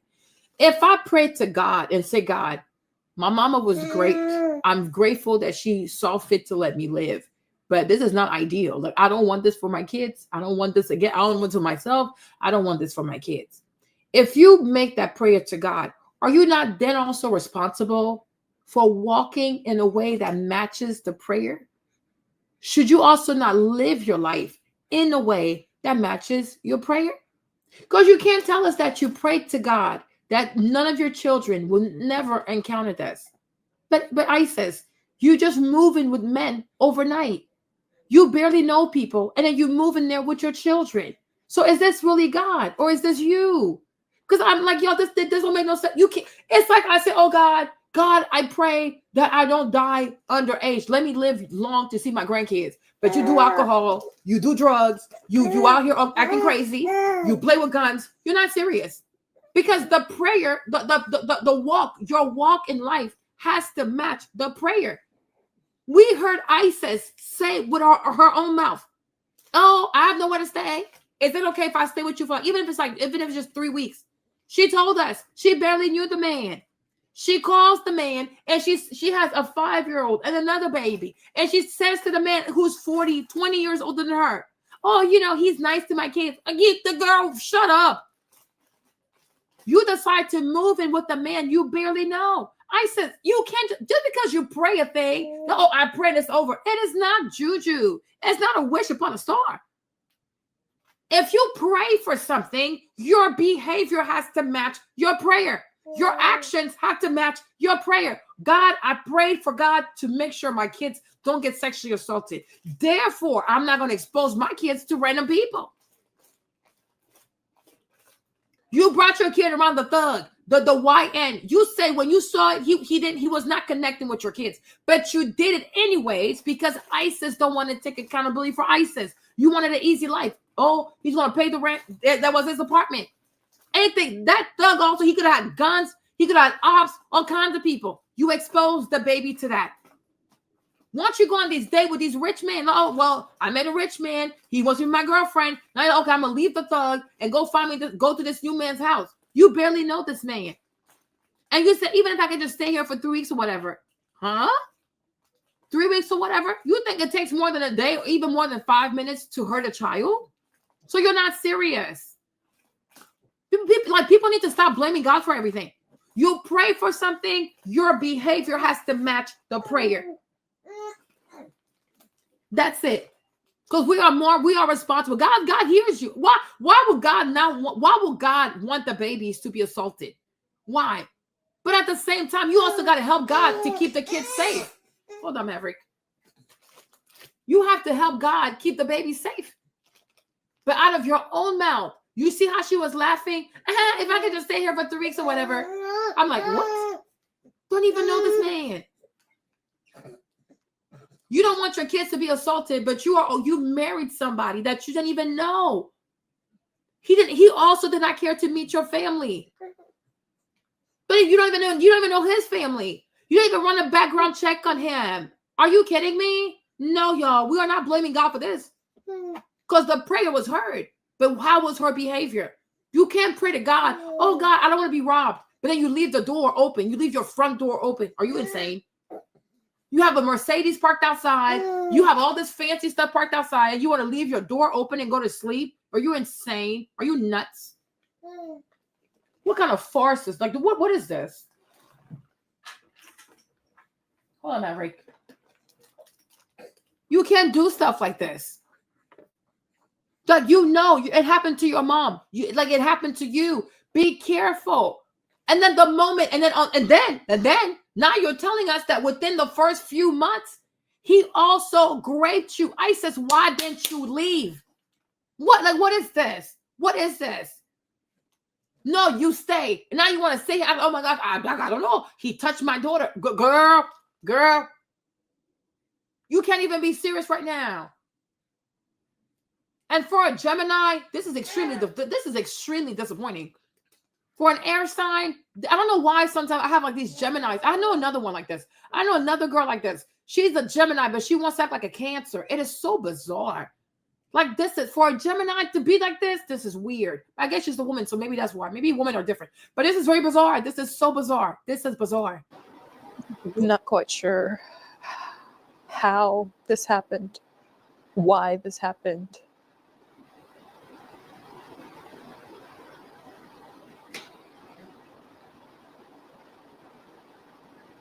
I just don't know how he was able to get away with it and so sneaky, because with my own trauma, I watch my kids like a hawk.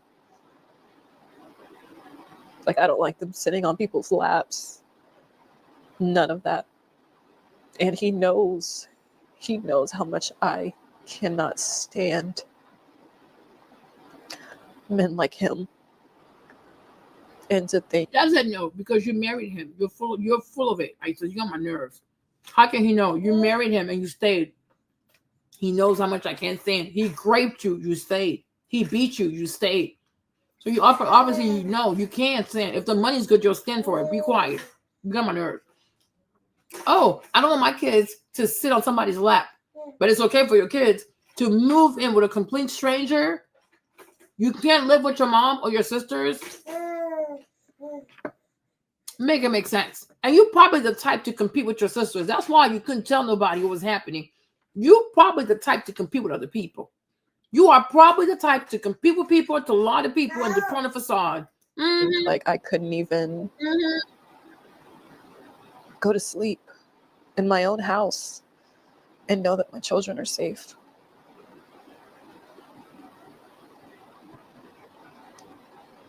Just by me going to sleep, my children were left unprotected.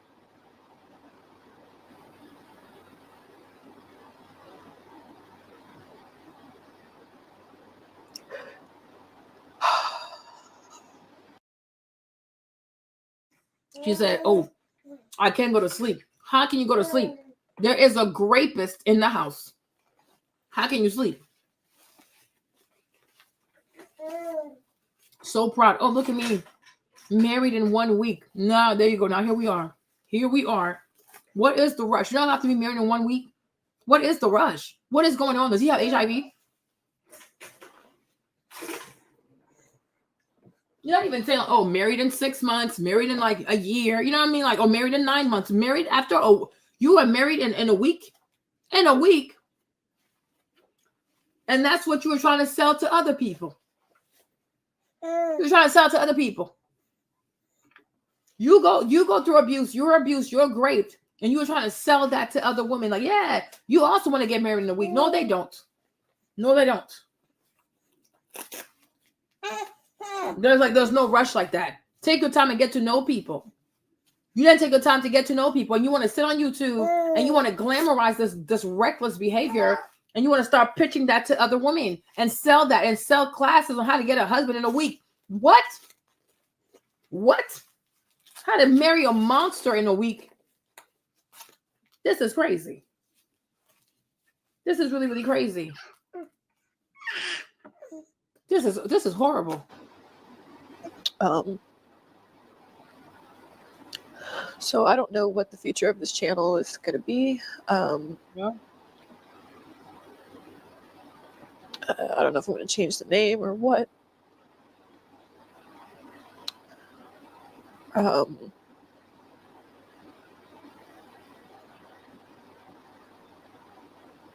Yeah.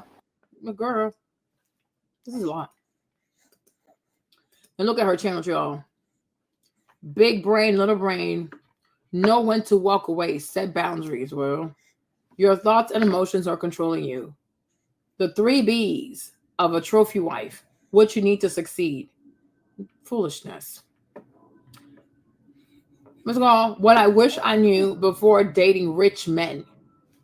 She didn't even date a rich man. What is she talking about? Who is rich? These people, man. Trophy wife secrets. The art of staying spoiled. These women are crazy. You see, they're being abused. They're being assaulted. And they want to tell you they're being their trophy. How to look your best every day. 98.3961% of women are in imaginary relationships, including yourself. How to receive princess treatment. You're a grown woman. You're not a princess. My ultimate guide to hygiene, beauty, sure, whatever. Gender wars. Shira, Kevin Samuels, just pearly things. Okay. Why your looks not enough. Exactly. How to level up your kids. Good moms are sexy. What? How to secure a provider. It's all about the chase. How to level up your beauty to become a trophy wife. So, you want to be a trophy wife? This is insanity. This is insanity. This is really it. This is a lot. This is really crazy. This is really, really crazy.